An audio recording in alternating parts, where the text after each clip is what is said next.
companies for generations. Together, we construct the highways and infrastructure that seniors, uncertain, strengthen our communities. College is right for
Testing 1, 2, 3.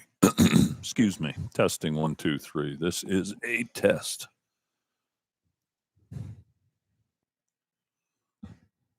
Good.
Good morning to you from American Freedom Energy and Grandma's General Store here in Liberty Center. It's Rise and Rewind, week number 10, along with Tory, Strock. I am Lynn, Groll.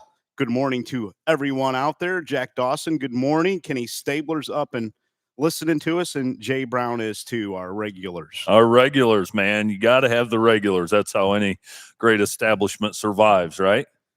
Chip Halbert also has joined us this morning. He says, let's go Bombers and Dragons. Tracy Army, she is listening as well and watching this morning. Good morning, Tracy. Good morning, Chip. That's good, man. You talk about regulars. Yeah. You have the coffee club out here that they're all gone today, but boy, you got to have the regulars. Chip texted me a little bit ago. Tiffin, huge game today. The Tiffin Dragons today, with right? Ashland, yes, he the Eagles. Text me that earlier in the week, that a big one for Ashland and Tiffin today. Yeah, big one. Big one. Two heavyweights there in the conference. Trying to thaw out my equipment here this morning. I left it in my truck last night. I forgot it was going to get so darn cold, and it's kind of thawing out here. Yeah, it was a little nippy. I've been up for a while, Lynn. You were probably just getting to bed. I got up this morning at 4:45. For good? Yeah, for good. What time did you go to bed last night? I went to bed at about midnight. Okay. I was trying to see if, some regions were updated in that, and watching some highlights and so forth, and 4:45. So I was up and then saw a couple of text messages from our good friend Ken Stabler. You're going to say Kenny was up kind of early, too. What was Kenny doing up so about that early? time? And that's probably what woke me up. My phone beeping at 4:45. Well, if you're not on your A game, we can blame Kenny Stabler this morning. and there's a chance I won't be, but he's always and then Rob Gagne from Delphus. Yep. He's another good friend of ours. Yes, he is. He filled us in on the Mac picture. How about Versailles not getting into the playoffs? There are a lot of teams in their region that are happy about that. There are, and Lynn is seeking rock solid for you, concerned about the cost I of like higher it. education generous benefits. See, I told you my equipment needed to thaw out. I like that. You know what it looked like? There was an old game back in the 80s when I was growing up called Memory. Yeah. And it had these things that would light up, and you'd have to remember the pattern and hit them. Yeah. Simon. I think it was called Simon. You're right. I remember that too. Yeah. You say it. So that was good. I kind of like that, though, for a change up.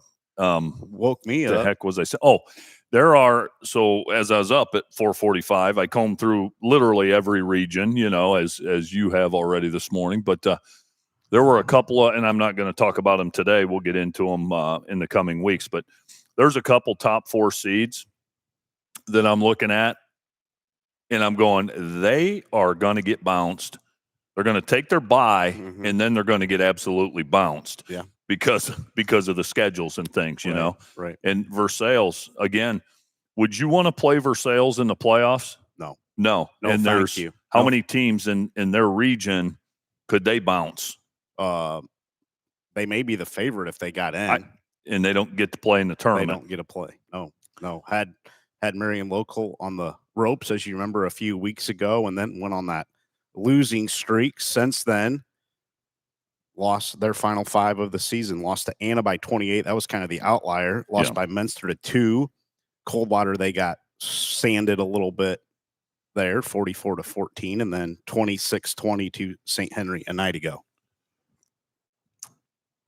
It's crazy. And then looking at a couple other regions, I've seen several 3 and 7s. You get a lot of that in like Division I because of the number of teams, but it's that time of year, it's like the NCAA tournament. There's going to be teams left out, the football playoffs teams are going to be left out. You would hope it wouldn't happen when you have a very cut and dried point system like this, but it just does. Fort Recovery, one of those teams waiting on some results, I believe today to find out if they're going to be 12 or out. Yes. Region 28. Yep. There was another one, Lynn, I was looking at, and I went through too many today. Yeah. We covered too many teams to remember all of them. But there was one, and I don't think it was Fort Recovery, so I think there's another one hanging out there. It's the Toledo Start Woodward game today. Yes. Okay. And so Start's going to win that game. Yes. Okay. And when Start wins, who's going to get bounced? Right now they're 12. I think that was Region 6, wasn't it? Okay. Well, yeah, that's pretty good. Yeah. St. John's Jesuit. Yes, that's the one. That jumped out to me. I go, St. John's got in. Good for Joe Horn in year 1. Right. So they are the biggest Woodward Polar Bear fans today there ever was. But Start is a good football team. Yeah, Start's a heavy favorite in that match. I mean, they beat Southview 41-22 a couple weeks ago. Yes. So if Woodward can pull off a miracle, Joe Horn would be forever grateful. Yeah, that would get them in as the 12th seed and would be a rematch with Anthony Wayne in that region. AW is going to be the 5 seed there in Region 6. Boy, I'll tell you what, you want to talk about games last night that stand out? Anthony Wayne over Finley. Now, you can't call it a monumental upset, but tiny upset. Yeah, it's not as big as Clay beating Whitmer, but Anthony Wayne, a lot of people kind of had them reeling on the ropes. Right. I'm one of them, if I'm being honest. Yeah.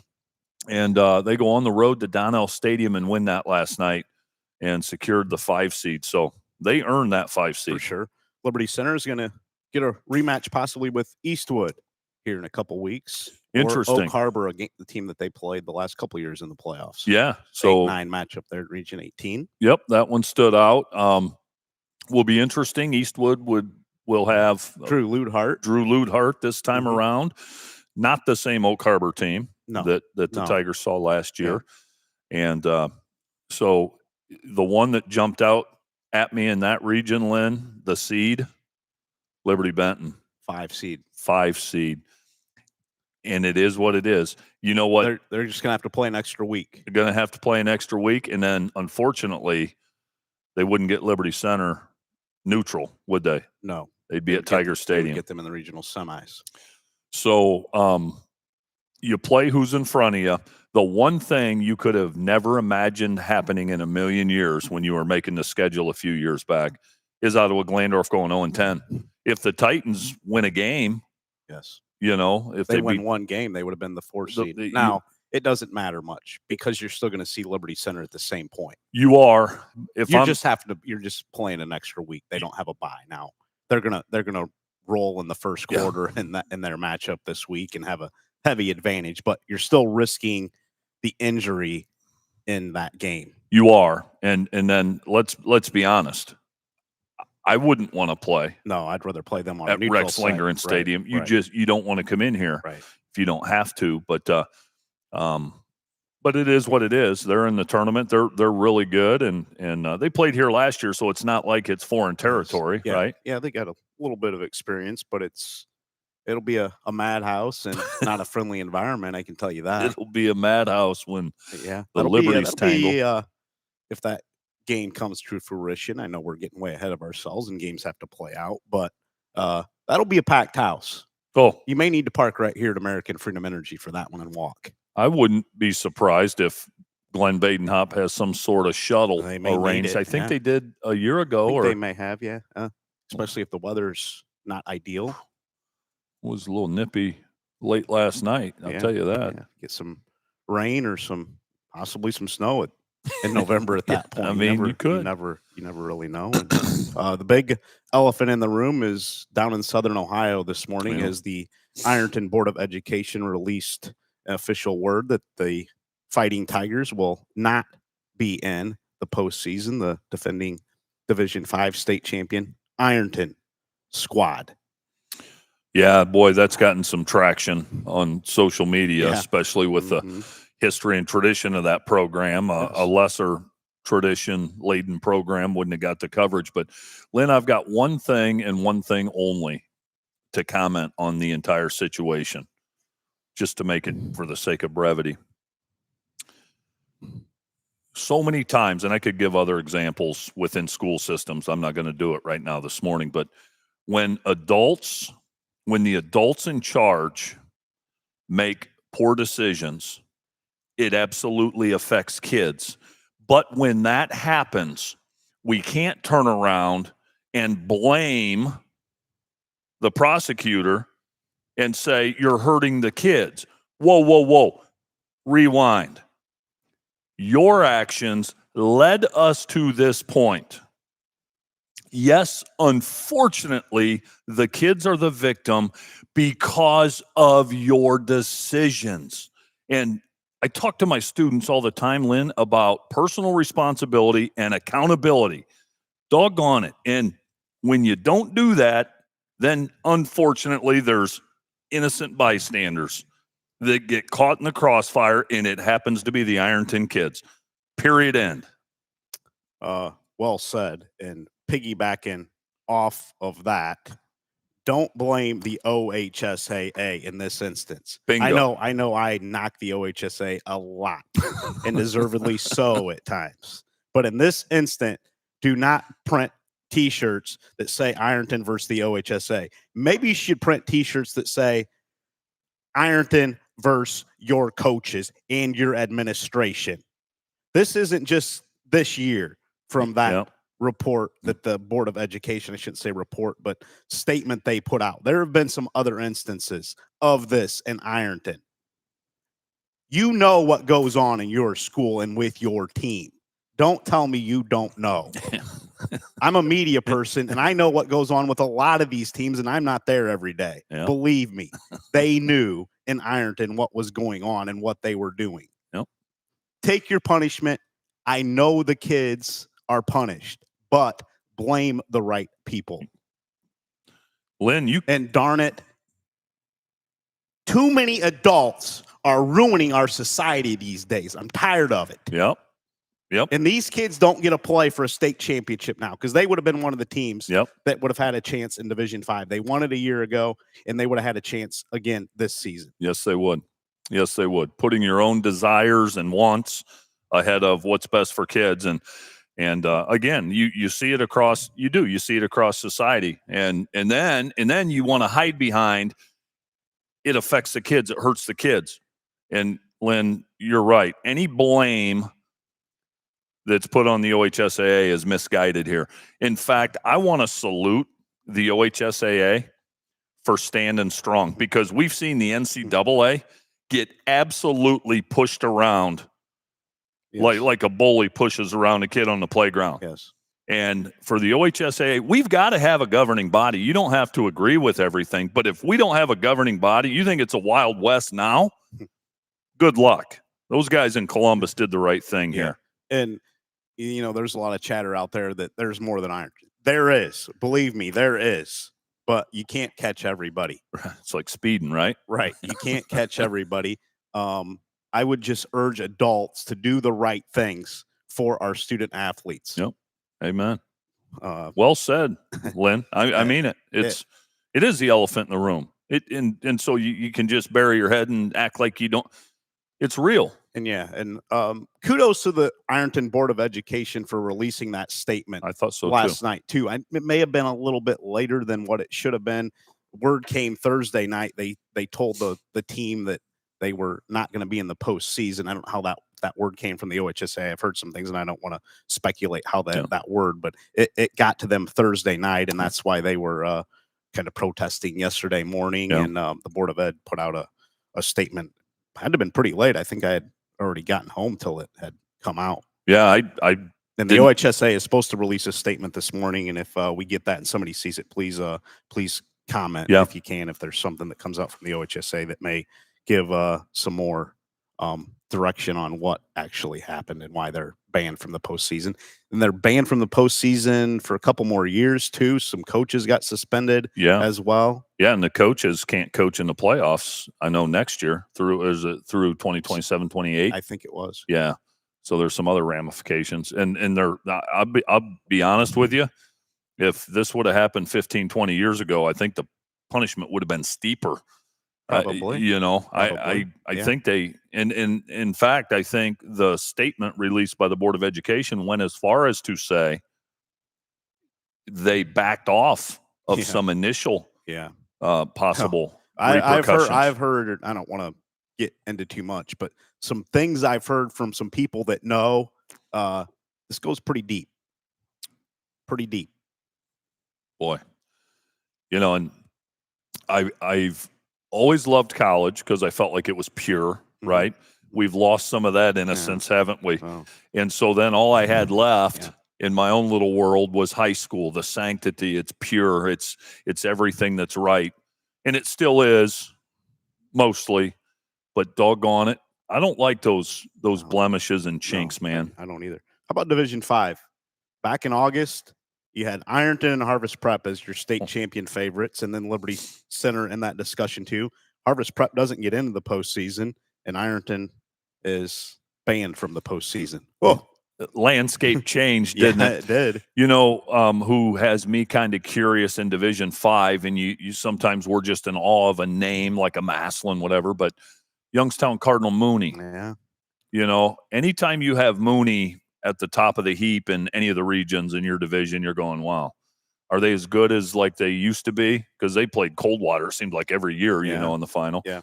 And I have heard from some friends over in the eastern part of the state that Mooney team's pretty good.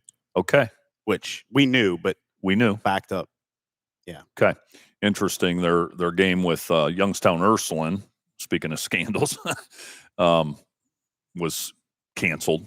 Mm-hmm. And other than that, I looked at their schedule, and it's not eye popping as far as the wins losses, but it's pretty good quality. Yeah, you kind of look at it's probably Mooney, Liberty Center, and Liberty Benton, and any of them have played a juggernaut, I guess you would say. Yeah. If you're thinking of state powers right now, I know Archbold is ranked second in Division 6, and Patrick Henry as a team in Division 6 that can make some noise, but I don't know that any of them have played a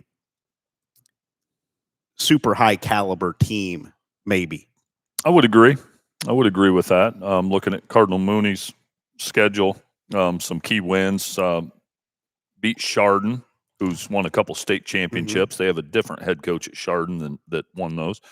Beat a 7-2 Menor Lake Catholic team handily.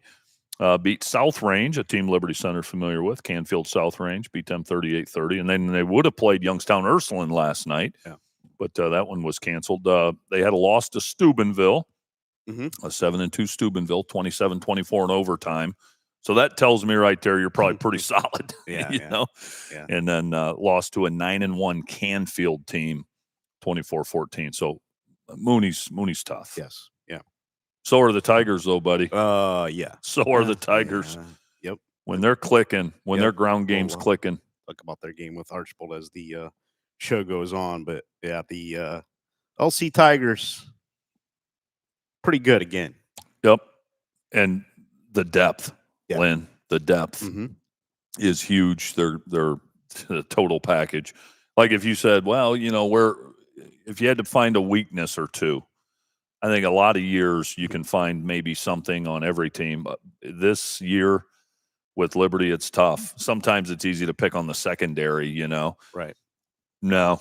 I mean, Badenhop at corner. And Gray. And Ethan Gray, two of the better corners in the entire this part of the state. I mean, Badenhop, man, his growth has been unbelievable this year. I mean, he's better than ever. Can you believe this? I knew he was coming. You did? I knew it. Our good friend Geronimo. Oh man, good to see you. What's he doing? He's up here for a game of some kind. I know. Like a JV game or something? I believe so. He texted me earlier in the week, and I can't remember the exact details, but he said he was going to show up. Yeah, this Geronimo, we won't disclose his real name, but a good friend of Lynn and I's, and a great supporter from Columbus Grove. Just a fabulous guy. It tells it like it is. Big Columbus Grove fan. Had his shirt on here. Yeah. So that is cool. That is great stuff. Anything else, Coach, from a night ago before we get into our recaps or playoff picture that we want to dive into before we take a break and come back and talk about last night in the playoff picture? One thing, real quick, and we'll get into it. But Tenora's comeback at Edgerton. Yeah. Good gracious. 30-6 they were down? Yes. Our good friend Keith Brown said Tenora held Edgerton to 40 yards. Right on cue. in the second half. Wow. And looks like the Rams are going to get in as the 12 seed. And Region 22. I think the Rambos rematch with Fairview, yes, right? That's what I was going to say. Yeah. Are those I know all these are unofficial, but are those locked in? There's nothing that can change, right? Not like the St. Right. Yeah. Not like the, St. John's birth hinging on start, but it looks pretty solid in most. Tenora at Fairview, a game that we saw earlier in the season. Margaretta, Hopewell Loudon, Archibald Paulding, 1 through 4, and all with buys there. But that Archibald team is going to be tough to knock out of Region 22 in my mind. I would say just right now, looking at it, them and Patrick Henry. Those were my two. Just because of their defense. Yep. Now, Fairview and Paulding can score some points, but I don't know that they have the defense that PH has. PH has a really, really good defense. Archibald a little more of a explosive offense, but now with Reed Krieger back for PH, probably going to be a NWL champion from there in my mind. I don't know a whole lot about Margaretta or Hopewell Loudon, but PH has had the Chieftains number here the last couple years. Yep. Margaretta, I think their schedule always scares me a little bit as far as their clout as you get into the playoffs. No, I agree, and I think you have to like Archibald and Patrick Henry in that region. But you also you remember, and it was last year, but the Bluffton Pirates beat Patrick Henry last year, and Bluffton's 2 losses, LCC and Columbus Grove. So Bluffton's a factor in there. And when Fairview's clicking, I know Paulding beat them, but that was a game that was really crazy at the end. Yeah. Paulding found a way, but, Fairview will hit you. Yep. But Archbold and PH on paper right now, I think. Yeah, no doubt about that. Let's take a break, come back and recap Week 10 from a night ago. Athletes and coaches, we're committed to being your local steel fabrication company in Northwest Ohio and building projects across the country. For job opportunities at the Swanton Welding Company, visit www.swantonweld.com or visit them at 407 Zider Way in Swanton. Generous benefits package, continuous training, top-notch equipment, and a culture that rewards effort. We're looking for rock-solid performers to help build and reinforce the region's infrastructure. Whether you have construction experience or are just starting your career, apply now at gherkincompanies.com/careers. Stop by the Sports Place at Wassee-on-Ace for all your back-to-school shoes and fall sports shoes. We have Under Armour shoes in stock for youth through adults.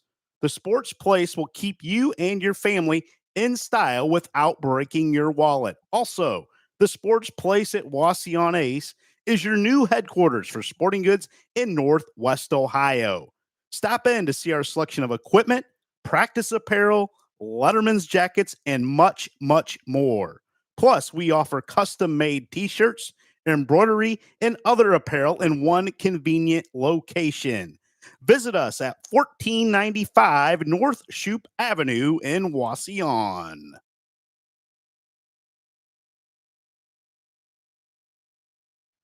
Welcome back to Rise and Rewind, presented by the Swanton Welding Company. Had to spend a little time with our good friend Geronimo here this morning. He's up here to take in the Archbold and LC JV game this morning. Geronimo's a tough guy. I hope he has a jacket because he just had a T-shirt on. I wonder. I was going to ask him because I know the sun's out, but that's deceiving. Morning, Hopper. Good morning, Hopper. I don't know. He might be able to tough it out. He's a tough guy, and just filled it. Thanks, Hopper. He said he's never been to Rex Linger and Tiger Stadium, Kip Kern Field, so he's in for a treat. Yeah, yes, he is. Yeah.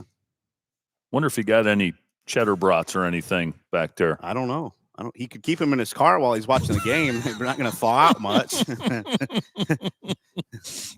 not gonna spoil on you.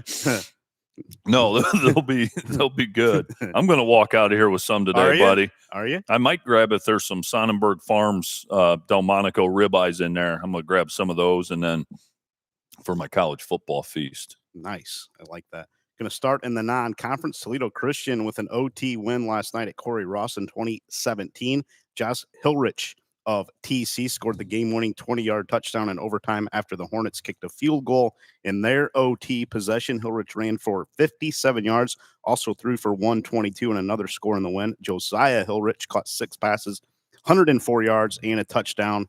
The Eagles had 218 yards, and the Hornets had 243. 6-4 season for TC. Corey Rawson finishes the season 0-10, and TC finishes just outside the Region 26 playoff picture in their return to 11-man football. Yeah, finished 15th, Lynn. And, when that happens, you look back over your schedule and you say, well, maybe if we could have got this one, maybe, they had a tough 34-32 loss to a 6-4 Ridgemont team.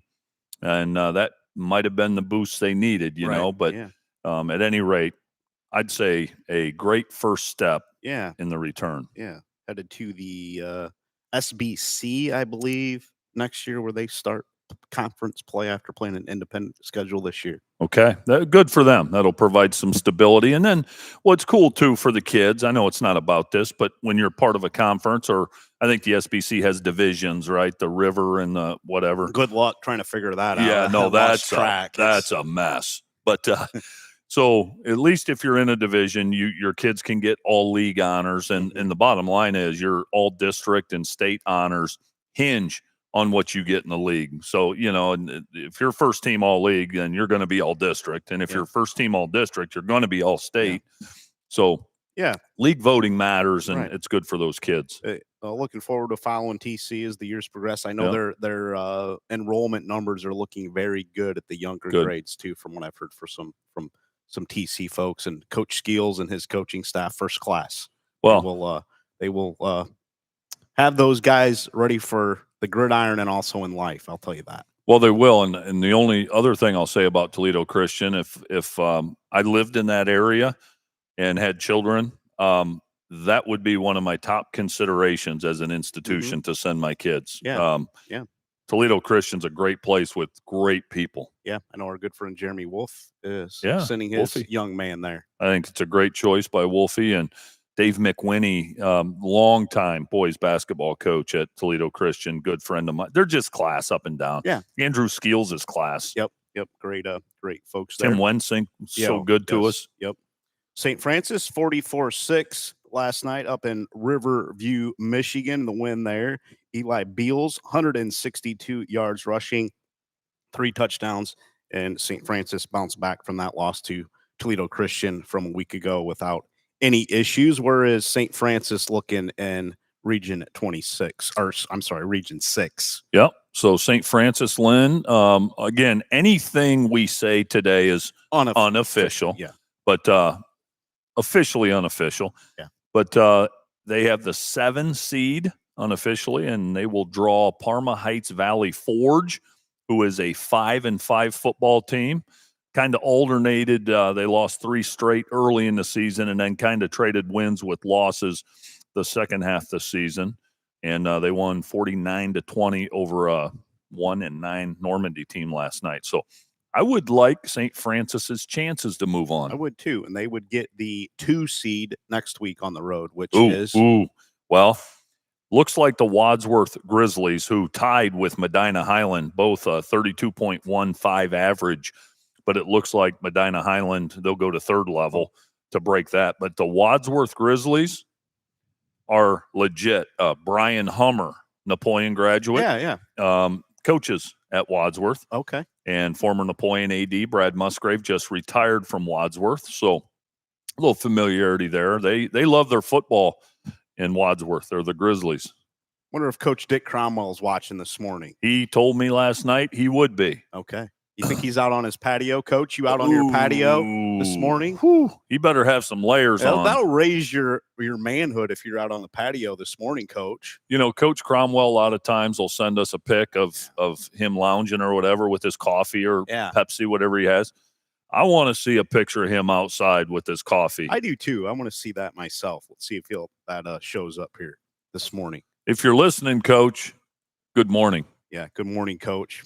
Boy, what a gem Coach Cromwell is. You know what's funny about Coach Cromwell? He can dish it out a little bit. He's got a little Rex Lindgren in him. He does, and he'll jab you a little bit. Well, I don't like that he sends me himself out on his patio grilling ribeyes or bratwurst. I know. With a Pepsi in hand. I know. While I'm working. Almost rubs it in our faces. Yeah, he's a gem, man, and he knows Rex Lindgren. I think they hooked up in some 7-on-7s back in the day. Yeah. And kind of a novelty for those two because they were going to pound the ball, Rex's wing tee and Coach Cromwell's eye. Oh, man. They've been pretty competitive contests between those two, right? Yeah. And probably some funny discussions off the record between those two. Oh, my goodness. Yeah, no doubt about that. Also in the non-conference last night, Napoleon, no problem with weight at Charles Buckenmeyer Stadium. The Wildcats finish off an 8-2 season. 395 yards rushing for Napoleon, held weight to 1 yard rushing, 13 yards passing. Hayden Groll ripped weight for 280 and 3 scores. Paul Saucer had a 31-yard interception return for a touchdown to open the scoring, and Tucker Shepard recorded a safety for the Wildcats. And I believe, let me go back through the comments here. I believe Mr. Groll set a new Napoleon record last night. Let me get it from our good friend Jay Brown. Yep. Broke the season yardage record with 1,637. And that's the new school record at Napoleon this year. Well, that I'm tickled to hear that too, Lynn, because we all like talented players, but I don't like talented players near as much as I do talented players with character. Yeah. And Hayden Groll is the combination of those two things. Unbelievable work ethic, super respectful. He's a great teammate if you talk to the guys that play with him. So a good young man to carry that mantle for the Wildcats. I want to know why Waite got a yard rushing. You happy about that? Well, no, not going into a bye week. You can't allow him to rush for a yard. The 280 by Groll's understandable, but you can't be giving up a yard. That essentially makes his 279, and I don't like that. Yeah. Who would have thought coming into the season with George Eggers, All-Ohio running back, that it wouldn't be George setting a new Napoleon single-season rushing record? Yeah. Yeah, and you know it's funny, a little side note there too. Those two are like best friends. Yeah.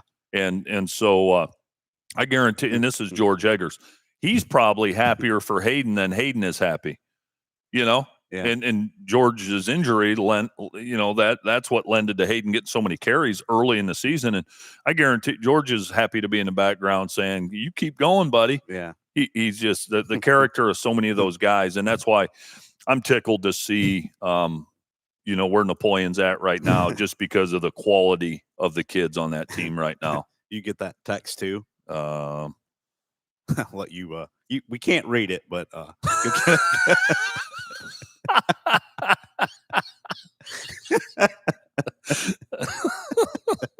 Oh, that's good stuff, man. That is great. I'll tell you, Lynn, you mentioned this last night. Have our paths crossed with some tremendous people doing this? Oh, we've met some great. Best part of it, outside of covering these great student athletes and communities and teams. Oh man, Josh Linke at St. Francis, he's one of the best. I have man. to take a break. That's pretty darn funny. It is funny, and I think we had an inkling, but I think we knew, but yeah, didn't want to say it. And there's people watching going, you can't laugh and cackle and not tell us what's going on. We can't share. Can't share that one. Sorry, folks. That one we'll keep between our selves. Napoleon looks like they're set up for a rematch with Sandusky Perkins, right? It is. They'll have a bye this upcoming week, but then they'll likely get Perkins in their first game. Yeah, a couple thoughts on that region. Shelby is on paper. I mean, they're like, if you look at the Fantastic 50, they're like number one in Division IV. Yeah, in all regions. So on paper, Shelby's your pick to win it all, but Galleon is the real deal. The 2 seed, Napoleon 3, and then Lima Bath in the 4 spot. A lot of our listeners aren't familiar with Bath. How about the quarterbacks? Oh, Braden DeVito at Shelby, who may be Mr. Ohio. Yeah. In football, and Zach Walsh. Oh, he can play. He can play, and the advantage Bath has now. Shelby plays some good teams, but the advantage Bath has is their schedule. I'm telling you, playing in the WBL is super rugged. And so Bath, now they get to play in Division IV in the WBL. They play against a lot of threes. Yeah. And so Bath won't be in awe of anybody. Tough draw for Napoleon coming off the bye. It'll be Perkins. Is who it'll be. They'll beat the brakes off of Lorraine Clearview in that first round game, and I don't mind saying it. Napoleon fans will verify that. And so some folks may say, love to have a rematch with Perkins. This time at Buckenmeyer Stadium, we got a small sample of Perkins over here at Liberty Center in a practice game scrimmage. People take those too serious, but Perkins' quarterback was really, really good, shifty running back. Their line was better than you would expect with the graduation losses, and then their defense stood out to me again way back in August. Yeah, and Liberty was tinkering with their passing game. Yeah. But one thing that stood out to me is their physicality. Yes. They matched Liberty Center's physicality. They and did. Maybe had a little more physicality than Liberty that afternoon. They did. And Lynn, when that rematch happens here in 2 weeks, not only will Napoleon be fired up for it, I'm going to tell you something right now. Perkins is going to be equally fired up because they felt like that game shouldn't have been that close last year, is how they feel. Mm-hmm. And so that here's the reality. If you're Napoleon, there's about 7 other teams you'd rather play than Perkins coming off your bye. It's the elephant in the room to me, so I'm just going to go ahead and say it. You'd rather play Cloverleaf, Clearview, Bay Village Bay. You'd rather play Bellevue, who Napoleon beat a couple years ago. You don't want Perkins. Right. Well, things have kind of evened out because a year ago they got a really good draw. Yeah, that's true. This year, yeah, a little different. Yeah. And they're probably going to have to throw it a little bit. I don't know that they're just going to pound it down Perkins's throat. No, nobody is. And the thing about Perkins, Lynn, and folks will do their own research on this and stuff. They got hot. They won their last 6. They sanded a 7-3 Bellevue team who's in that region 41-0.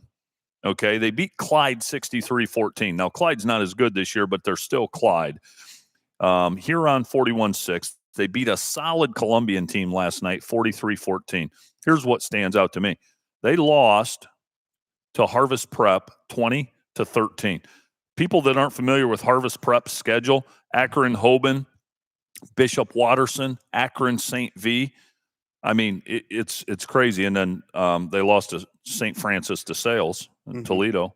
Yeah, their schedule and Napoleon's schedule a little bit different. Oh, I mean, it's not even different. It's light years and Napoleon apart. played them very, very tough a year ago. Could have beat them. They can do again. They can. Perkins is probably going to be a little bit of a favorite, I would think, if they play Napoleon. They will be. They'll be maybe a touchdown favorite. They will be. You think back to that Fremont Ross game, which was a slugfest. Similar.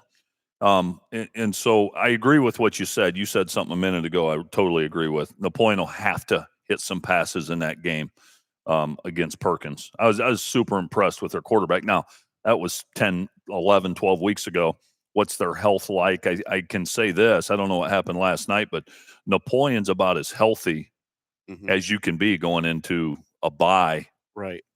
In the playoffs. So, yeah, it'll be interesting to see how these coaches handle this bye that have them this week. We're hoping to have a couple coaches on our football show on Monday night to talk about how they're handling the off week and what they're doing. It'll be interesting. It will, and a lot of colleges, Lynn. For instance, Bluffton, where my son coaches, they had a bye 2 weeks ago, and so they gave them Sunday, which colleges meet on Sundays. They have film and treatment for injuries and stuff. So they had Sunday off, they had Monday off, they had Tuesday off, they had Wednesday off. High schools would never do that. Yeah. They would never do that. College is a little different, but they'll scale back a little bit. Yeah, I know a couple coaches I've talked to are giving the kids off Monday. I don't know what they'll do Tuesday, Wednesday, Thursday, Friday, but you get a chance to go watch the 2 teams that you are going to play the following week. And I'll tell you something else. Some self-scouting. I'll tell you something else. And we can agree it's all about the kids, right? What's best for the kids and that. But I'll be honest with you. A day off for coaches is nice too. Yeah. And in a week to just kind of let your hair down a little bit. All these coaches have families. Yeah. They earn that. It's a lot. It is a lot. They earn that. Yeah. So maybe a game here in a couple weeks on our Gamecast radar, Perkins and Napoleon. I'd like to see that matchup. Funny you mentioned that, Lynn. I was on my way in here this morning, and that's the first one. Haven't dove into other potential matchups in week 2 of the playoffs. But again, buys for the top 4 here first week. Yep. Higher seeds are hosting the first 3 rounds this season, not just the first 2. And then regional finals will go to neutral sites. Yep. State semifinals neutral, and then state championships will be in Canton, as they always are. Yeah, and I think if Napoleon could get Perkins, which they can. Yeah. Okay, if they could, I think they'd run into Galleon. I would assume the 2 plays the 3 in that third 2, round 3, there. 1 plays the 4. Yeah. Okay, and so if I'm Napoleon, I think I'd like Galleon a little better than I would Shelby or Bath. So that first one's going to be the one, and you're coming off a game last night going into your bye where you really weren't challenged. And I don't know, some would say maybe that's a good thing. You get out healthy, you have a bye, but who knows? Right. Who knows? I'm excited though. You have to go out and play the games. Yes, you You do. have to play well Yes, you do. this time of year. And before we go any further, thank you to Drew Pastor at Ohio Fantastic 50 and Joe Idle for the work they do, because 20 years ago, or even longer, it's been probably longer since Joe started doing this. To be sitting here speculating and trying to figure out all the math, and we need Ned Steckschulte doing the math for us, or Rob Gagne. Yep. We'd have no idea, but thanks to those folks. And boy, just fantastic work in the time they put in to gather all those scores every Friday night. They love it. People are, come on, Joe, get that score in there, I know. Complaining. Well, there's figure over it out 700 yourself. school. Figure it out yourself. Yeah. But that rounds up the non-conference games that we have stats for from a night ago. TAC action last night. Whiteford wrapped up the TAC title outright, 62-8 over Ottawa Hills. The Bobcats, no problem, finish off the regular season 8-1 and 7-0. And the TAC, Rocco Pillarelli, 119 rushing on the ground. He found the end zone 3 times on only 4 carries. Breck Ruddy, 109 yards and 2 touchdowns, as Whiteford's rushing attack pulverized the Green Bears. Yeah, I think we kind of expected that. And Rocco didn't need many totes to do his damage, did he? Nope. He didn't against Eden a few weeks ago either when we saw him. But that Breck Ruddy, there's folks listening and have no idea what we're talking about. But boy, oh boy, does Whiteford have a trio of guys back there that are really good. And they also have a JV guy back there too that would be starting for a lot of. Don't get me going on him. You had to listen to our broadcast to understand that one. Geez. Yeah, I was going to go down that. I'm not going to go down that path. This kid was just brutal, just like running people over. Yeah. It wasn't even fair. Yeah. Think of Earl Campbell, folks out there watching that are listening. If you remember Earl Campbell, very similar. He would turn around when he was going to the end zone and try to find somebody to hit while he was running the ball. Put it that way. Yeah, he was at the 3 the one time, and there was a Eden safety that was happily letting him go into the end zone, and he found the Eden safety at about the 1 yard line. Yeah, just because. Yeah. Also in the TAC, a big one up in Williams County between Eden and Montpelier, and it was the Bombers taking an offensive battle with the Locomotives. Nearly 800 yards put up in that one last night. Montpelier totaled 398, 233 rushing, 165 rushing. Eden had 376, 258 through the air, 118 on the ground. Gage Nestor scored 2 rushing touchdowns for the Bombers while also hauling in a touchdown pass. Kendall Briggle led the Eden receivers, 79 yards, 9 grabs from Briggs Galliou, who was 22 of 30 in that one, with 1 touchdown. Hayden Sharps threw for 233 and 3 scores for Montpelier. Carter Meek ran for 114 in the score, and Wes Hartsock had 2 receiving touchdowns for Montpelier. But 2 teams that are going to get into the Region 26 playoffs. Yes, sir, Lynn. Eden has the 8 seed right now, and they're going to get a rematch with their week 1 opponent, the Edgerton Bulldogs. So Eden Edgerton right out of the chutes, and then the Montpelier Locomotives, they've got a tall task. They get Sycamore Mohawk, who finished 8-2. Mohawk is the 6th seed. Montpelier is the 11 seed. And Mohawk beat Cary, who we know traditionally is very rugged, 29-28 last week in overtime. Mohawk also played Ayersville. So there may be a little familiarity there. Mm-hmm. They beat Ayersville 40-15 back in week 3. Yeah. Their only loss, well, prior to last night, was 24-21 to Colonel Crawford. Yeah. Now, Mohawk got beat 50-19 last night by Seneca East. So that was kind of an outlier if you look at their schedule. Interesting, yeah. Edgerton, they rolled, if I remember correctly, in that week 1 game against Eden. Was that 41-14, something like that? You're right on. Is that buddy. right? Okay. 41-14. And don't want to get too much into it, but Edgerton had an injury last night that, I don't know any details about it, but that could make a difference. Maddox Baker, their quarterback. He's good. Dinged up, and he's good. He's good. Yeah, don't know his status moving forward. Godspeed to that young man. Yeah, no doubt about it. Western Buckeye League a night ago, Van Wert 52, Kenton 18. The Cougars totaled 497 yards and claimed a lopsided win over Kenton, who has just struggled to stop anybody this season. Zach Crummy 28 of 36 passing, 358 yards, a quartet of touchdowns to Pace Van Wert. Micah Cohen caught 6 of those balls, 91 yards, 2 scores. Xavier Kelly had 5 grabs for 69 yards and 2 scores, and Kelly added 114 yards and 2 scores on the ground. A couple teams that are going to miss out on the playoffs. The Cougars 5-5, but did not get into the postseason. And Lynn, and again, this counts for nothing because I'm just a bumpkin sitting here, but there's 7 teams in the tournament Van Wert could beat. 7 teams that they could beat, and they're not in it, so it doesn't matter. But that WBL 5-5, and there's teams in there that it's. I always struggle with that. I always have. I always will. I agree. But we need a strength of schedule component. You do. You We do. don't really have that right now. No. Shawnee, no problem with a winless OG team last night. The Indians 27-10 in that matchup to round out the regular season at 7-3. Shawnee put up 430 yards, held OG to 208.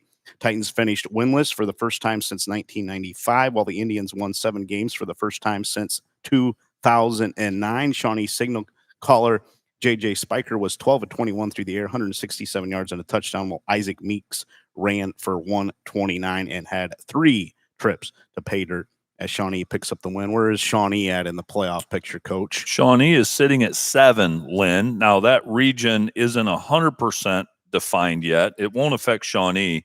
It affects St. Mary's, Memorial, and Akron-Copley.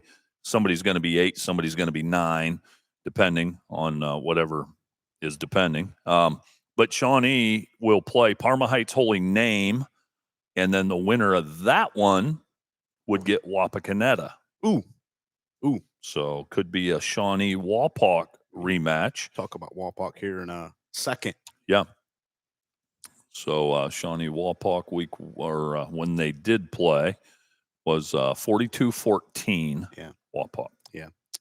Defiance went down to Salina last night, needing a win to get into the playoffs, but it was the Mercer County Bulldogs who picked up the win, 17-14 to keep Defiance from the postseason. Kelton Gibbs had a 65-yard touchdown for Defiance, and Jordan Wright caught a 20-yard score from Colt Ward for Defiance's only points. Gibbs finishes the season with 1,717 yards on 15 scores on 186 lugs. But Salina picked up the victory in that one last night as Salina rounds out the season on a positive note, while Defiance ends their season kind of on a sour note, losing here the last couple weeks, needing a win in one of those to get into the postseason, but will not get in Region 10. Just a couple thoughts. Number one, hats off to Kelton Gibbs, who turned in just a fantastic senior season for the Bulldogs. I thought that Steve Rittenauer, and I know there's a bad taste from last night, but Steve Rittenauer, I thought, did a tremendous job in year one. And I think when we were picking games on the podcast this past week, Salina Defiance was one of the tougher picks. Yep. You just felt like that could go either way, and Salina found a way to get it done. And as a result, Defiance is going to finish 14th in the region, but still ahead of Salina, who finishes 17th. Speaking of St. Mary's, 29-7 over Elida last night. The Rough Riders beat the Bulldogs without throwing a pass, which is no surprise. No, not with them. The wing tee that Coach Bo Fry and his crew runs down there at St. Mary's. They had 56 rushes, 309 yards. Caleb Schmidt led the charge again. 192 yards and 2 scores for Mr. Schmidt last night as St. Mary's picks up the win over Elida 29-7. Okay, St. Mary's will finish in, 8 or 9, Lynn, 8 or 9, and it hinges on something, but as of right now, they would play Copley, Akron-Copley. Okay. Both teams finished 7-3 on the year. Okay. Big one in the Western Buckeye League last night was Wapak in Bath at Bath, 61-34. Wapakoneta with the victory. 26th straight Western Buckeye League victory in a row, and 15th in a row over Bath to win its 7th consecutive WBL title. There was not a WBL championship awarded in 2020 because of just the 6-game regular season and the COVID season we had there. But the Redskins 10-0 on the year, had 277 yards rushing on 31 attempts as they went to the ground attack last night against Bath. And Caleb Moyer, 7 of 10, 167 yards and 3 touchdowns. But 31 rushes, 277 for Walpock last night. First thing that jumped out to me when I read that recap this morning, Lynn, was that Coach Moyer at Walpock went into that game saying, what mode of attack is going to give us the best chance to win this game? And I think when you're playing Bath, based on what we saw last week against Defiance, you want to shorten that game a little bit, limit their possessions. And so we're going to run the ball and try to chew some clock. And if you'd have told me they'd be 7 of 10 passing, I wouldn't have believed it. And they got it done on the ground, which tells you their offensive line stepped up last night. So, and it also tells you Walpock can beat you a variety of ways. They're not a one-trick pony, and it's not just all about Caleb Moyer. They've got a pretty good football team. Yeah, they have a stable of folks that can hit you, no doubt about that. Region 10, give me the outlook there as where Walpock stands, Coach. Central Catholic is going to be the team that everybody looks at as the favorite. Can Walpock somehow get by the Fighting Irish? Walpock has a chance. Okay. I do believe that. Central would be the favorite on paper. So Walpock finished number 2 in Division 3, Region 10. And as we said, and then I'll give you the top 4. Medina Buckeyes 1, Walpock 2, Lexington 3, and then Richfield Revere 4. So Walpock is going to await the winner of that Shawnee Parma Heights Holy Name game. So Walpock would certainly be the favorite there, and we'll see what happens. Central Catholic, we'll probably talk about them in a minute. We will, yeah. They're going to get. They're the 6th seed, yeah, right now. Let's see. I'm trying to figure out the brackets and when Walpock and Central Catholic would play. Okay, so Walpock will play the 7-10 winner. So say Walpock wins that one, and then 7-10. So 6-11, 3. I think they're going to avoid them, Lynn, for. That be the regional final? I think so. Trying to remember when. 6. I got it jotted down here, and I'm got a bunch of numbers. I think so. Yeah, that would be the regional final. Yeah, 3 would be on the opposite side of the bracket. Yes. Yeah, 3 would play 6-11 winner. Yeah. And then 2. Yeah. So, how about that for a regional final? Walpock, Central Catholic. Finley? Is that what you're thinking, location? Yeah, I'm trying to consider location. Getting way ahead of Finley, ourselves. Lima. But who else is playing in Lima? Yeah. How about Napoleon? Yeah. Defiance?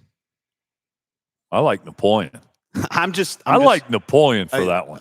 Because you're going to have a lot of games, Lima, Finley. Got those MAC teams coming up that way. Napoleon and Tiffin. Could. I just don't like going there. Yeah. Selfishly. But Napoleon and Defiance are 2 venues, even if maybe you got to go a little north, south, whatever. Those are just 2 premier venues, Right. I'd like to see those utilized for a regional championship. Yeah, I do but too. I don't know that there's anybody else in Region 10 outside of Walpock and Central that I'm looking at that has a puncher's chance maybe between those 2, unless there's somebody in there that I'm just overlooking. Well, is Buckeye a team? I'm going to give you a little sample, just a real quick sample, Lynn. You can take it or you can throw it back in my face. They beat Bay Village Bay 34-28. Okay. How would Buckeye, Central or Walpock do against Bay Village? I'm not worried about Buckeye then. Okay. Those 2. Lexington. Okay, I think Lexington and Central played a year ago. Okay, Lex only has 1 loss, and that's to the team picked to win Division 4, Shelby, 37-13. And they smacked everybody pretty good. Now, they did have a battle in their hands last night with Ashland, 43-35. Ashland finished 9-1. But to your point, Lynn, it's Walpock and Central on a collision course. I'd be absolutely shocked. I would too. That may be the regional final that I would sign my signature to for a lot of money. I'm going to tell you this. I'm going to get way ahead here. The 8-9 matchup in that region, St. Mary's and Copley. Mm-hmm. Okay, my money there would be on St. Mary's. Copley it'll be shock and awe for Copley, because of how St. Mary's is going to bludgeon Buckeye them on the may ground. not last too long. That's my point. Buckeye, St. Mary's, week 2, sight unseen. Give me St. Mary's. Yeah, I'm just. It's the way it is. Ooh. If you know, you know. Ooh. I'm just thinking of that Central Catholic Walpock game. Oh, oh man. And Lynn, Walpock has been so good over the last decade. Remember a few times or a couple times they run into Trotwood Madison when Trotwood was just invincible. Yes. And so Walpock has a team that could have timing and alignment and regions, could have won a couple state titles, and they just haven't been able to get over that hump. Central would be that 800-pound gorilla. Caden Page against Victor Singleton. Oh. I got to have Andy Ham starting the lobby for that at Napoleon. Yeah. Can we get a seat for that game at Napoleon? I guarantee you. I know where we're going to be. I'll take that regional final for our game cast that week. I guarantee you. Boy, we get a seat there. Yeah, that would be an outstanding regional championship. Northern Buckeye Conference, Eastwood 41-17 over Maumee last night. Drew Ludhart, 6 touchdowns on 14 of 22 passing, 319 yards as Eastwood shellacked Maumee 41-17. Kim Shoemaker caught 5 of those passes, 141 yards and 2 scores. Braden Ludhart, the little brother of Drew, had 7 grabs for 138 and 3 scores. Trace Johnson had 100 yards on 11 totes for Eastwood. Cohen Jones ran for 151 in the loss for Maumee, but Eastwood going to play Oak Harbor in the 8-9. I don't know that who's going to be the higher seed yet. I don't think that has been determined, in Region 18 has it. No, you're right, Lynn. It's that one's hinging here. But the winner of that one has the dubious honor of playing the LC Tigers. Yeah, Eastwood could come right back here to Liberty Center for the second round of the playoffs. What was the Eastwood Oak Harbor regular season score, Coach? That was a 42-6 Eastwood win. That's right. They really let the Rockets have it that night. And that was home for Eastwood. You know what'll be interesting? What'll be interesting is, they say it's tough to beat a team twice. Mm-hmm. We know Liberty would be favored. Say it is Eastwood. Eastwood had the advantage of playing Liberty Center already. Mm-hmm. So Coach Cotterman, I'm sure, even immediately after that game, looked at that and said, well, if we could have done this, maybe I wish I would have done this, whatever. So that helps them. Yeah, they moved the ball. That was when Braden Ludhart was playing quarterback and not Drew, when Drew was still injured. And it was kind of twofold, because then Braden wasn't at receiver for them too. Now Eastwood moved the ball a little bit that night, and I think that may have been was it 14-7 and then 21-14 maybe there in the first half. So somewhat close, but the issue for Eastwood is, are they going to be able to stop Liberty Center? And that's the issue for everybody. You may get some yards on them.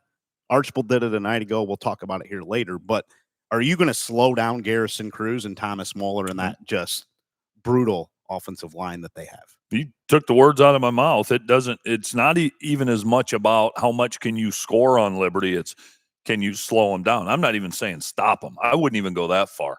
You ain't going to stop them. Can you slow them down? And Archibald did for a half. And there were a couple penalties and things that helped, but they did for a half. To do it for 48 minutes, I'm telling you, Liberty gets better as the game goes on, and they punish you. And it's like I said last night, it's like a heavyweight fight, just taking those body blows. Yeah, nobody has the depth up front in Division 5 that Liberty Center has. They just kind of wear you down as the game goes on, and you want to keep tackling a 220-pound Garrison Cruz. No, most Division 4 teams, Lynn, don't have the depth that Liberty does, and a lot of D3s don't have that depth. So it's unique what Liberty has rolling. You're probably going to have to get upper 20s on Liberty Center to probably beat them, unless you have a team like the Perry team a couple years ago and the Ironton team a year ago in the state championship. There's just not a lot of teams in that region that I see having the ability to keep them under 30. No.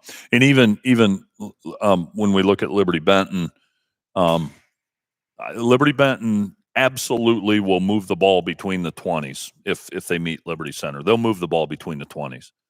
Can you penetrate the end zone against Liberty? That's a whole different animal because things condense, and now you're playing it in a phone booth, and Liberty now they can roll those corners up who are already aggressive. Yeah.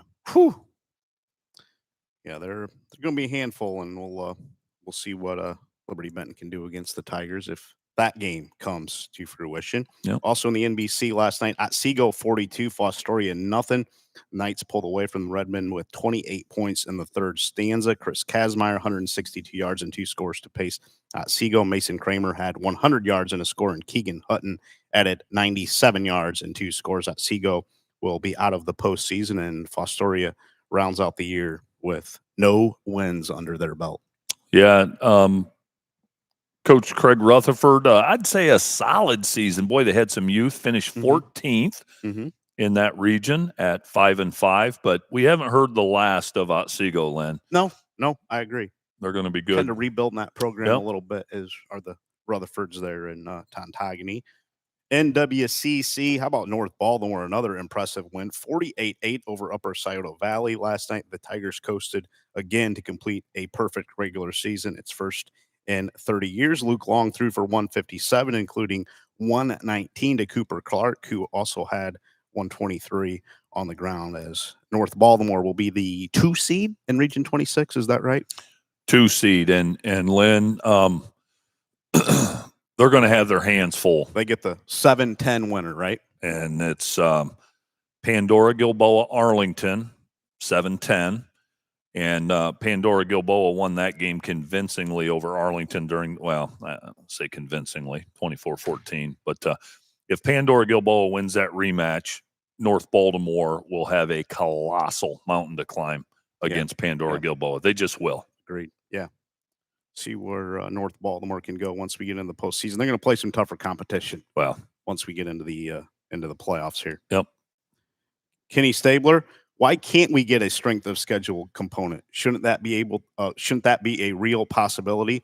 Is it because of some teams playing out of state opponents? Does that skew things? It really shouldn't. And I want to, and I never do a good job explaining this. I'm going to try to give an example based on something that is pretty familiar. So Liberty Center played Waite last night. Okay. And so Napoleon played Waite. Napoleon played Waite last night. And I'm not picking on it. I'm just giving an example that I think a lot of our listeners can relate to.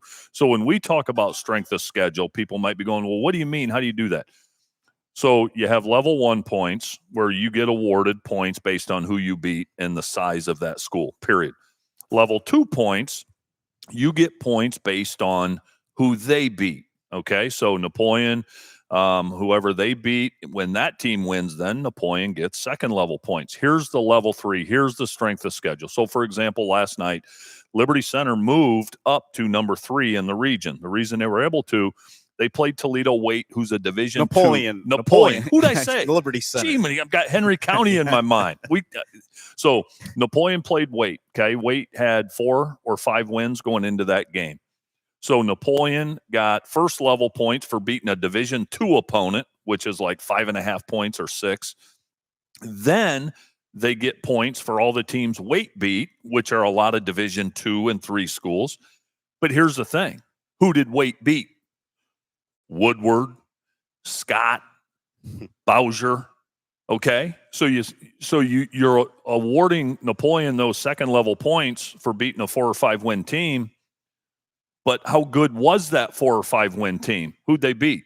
0-10, 0-10, 1-9, 1. Level 3 means the teams you beat, the teams they beat were still good. And we don't have that. And I know we talked to Tim Street about it weeks ago, and he said, no, we have level 1 and 2. That's good. No, level 3 would be your strength of schedule. And we don't have that. And it would be super simple to add a third level. Kenny brings up a good point. Does it have to do with, we do level 1 and 2 against out-of-state opponents? You could add a third. I don't think it'd be an issue. And that, I think, would benefit when a Versailles beats a MAC team, I think we would get better seeding. A year ago, Napoleon, for instance. Yep. Just the missed seeding, the two teams they Yep. beat the first two rounds. Yep. They were just better than those two teams. They played a better schedule than those two teams. Now, those teams had really good records, and the teams they beat had really good records, but they weren't really good teams. Correct. We need a metric for that. Yes. Strength of schedule.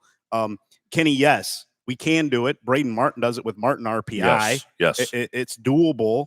Yeah. And that's why here's the thing. Sometimes people look at Martin RPI and go, how can this team be ranked 6th? Well, that's why.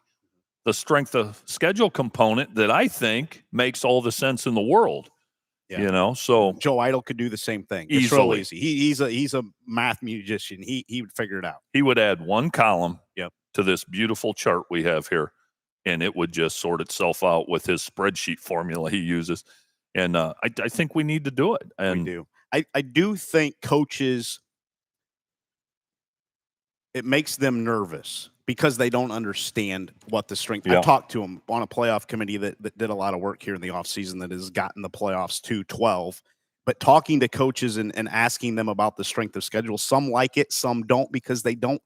Well, how is that going to work? Yeah. It makes them nervous how that is going to work. But there's a lot of coaches that would like to see it, especially the ones that play tough schedules. Now there are folks out there that would rather take some easy wins to get them into the playoffs. And I think those are the folks that say, I don't want that strength of schedule because instead of being the 3 seed, now I'm going to be the 10 seed. Lynn, what you want when you're building a schedule, not everybody. Here's what some coaches want, okay? And there's a reason they want this. The strength of schedule component would eliminate this.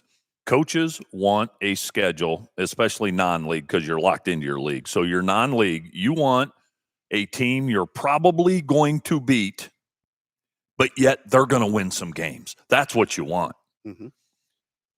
If you have the third level, it doesn't matter if that team wins some games if they beat very poor opponents.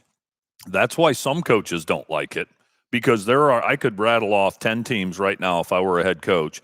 I want to play them, 10 of them, because we're going to beat them 9 times out of 10. But because their schedule's so weak, they're also going to win 5. And I just sit back and collect the points. That's why some coaches, not all, that's why some coaches don't like the strength of schedule. I'll tell you that right now. For sure. Well, how about Andy Schaefer at Columbus Grove? Pandora Gilboa, Liberty Benton, and Patrick Henry. And look where Columbus Grove is. They lost all 3 of those this year. Yeah. Reeled off 7 straight then when they got in the Northwest Conference schedule. But where's Columbus Grove at to some of these other teams? Oh. As far as their playoff aspirations go. Are you trying to win a state championship, or are you trying to get in the playoffs? Yeah. Right. Are we just playing to get in the playoffs? I don't know that that's. Yeah. Where's your bar set? Yeah. Is the question. Right. Is just getting in the playoffs. If you're not playing for a championship, what are we doing? It would be my personal opinion. No, you're right. And so the question is just getting in the playoffs, is that your standard? If it is, then okay. Schedule accordingly. Yeah. Yep. So yeah.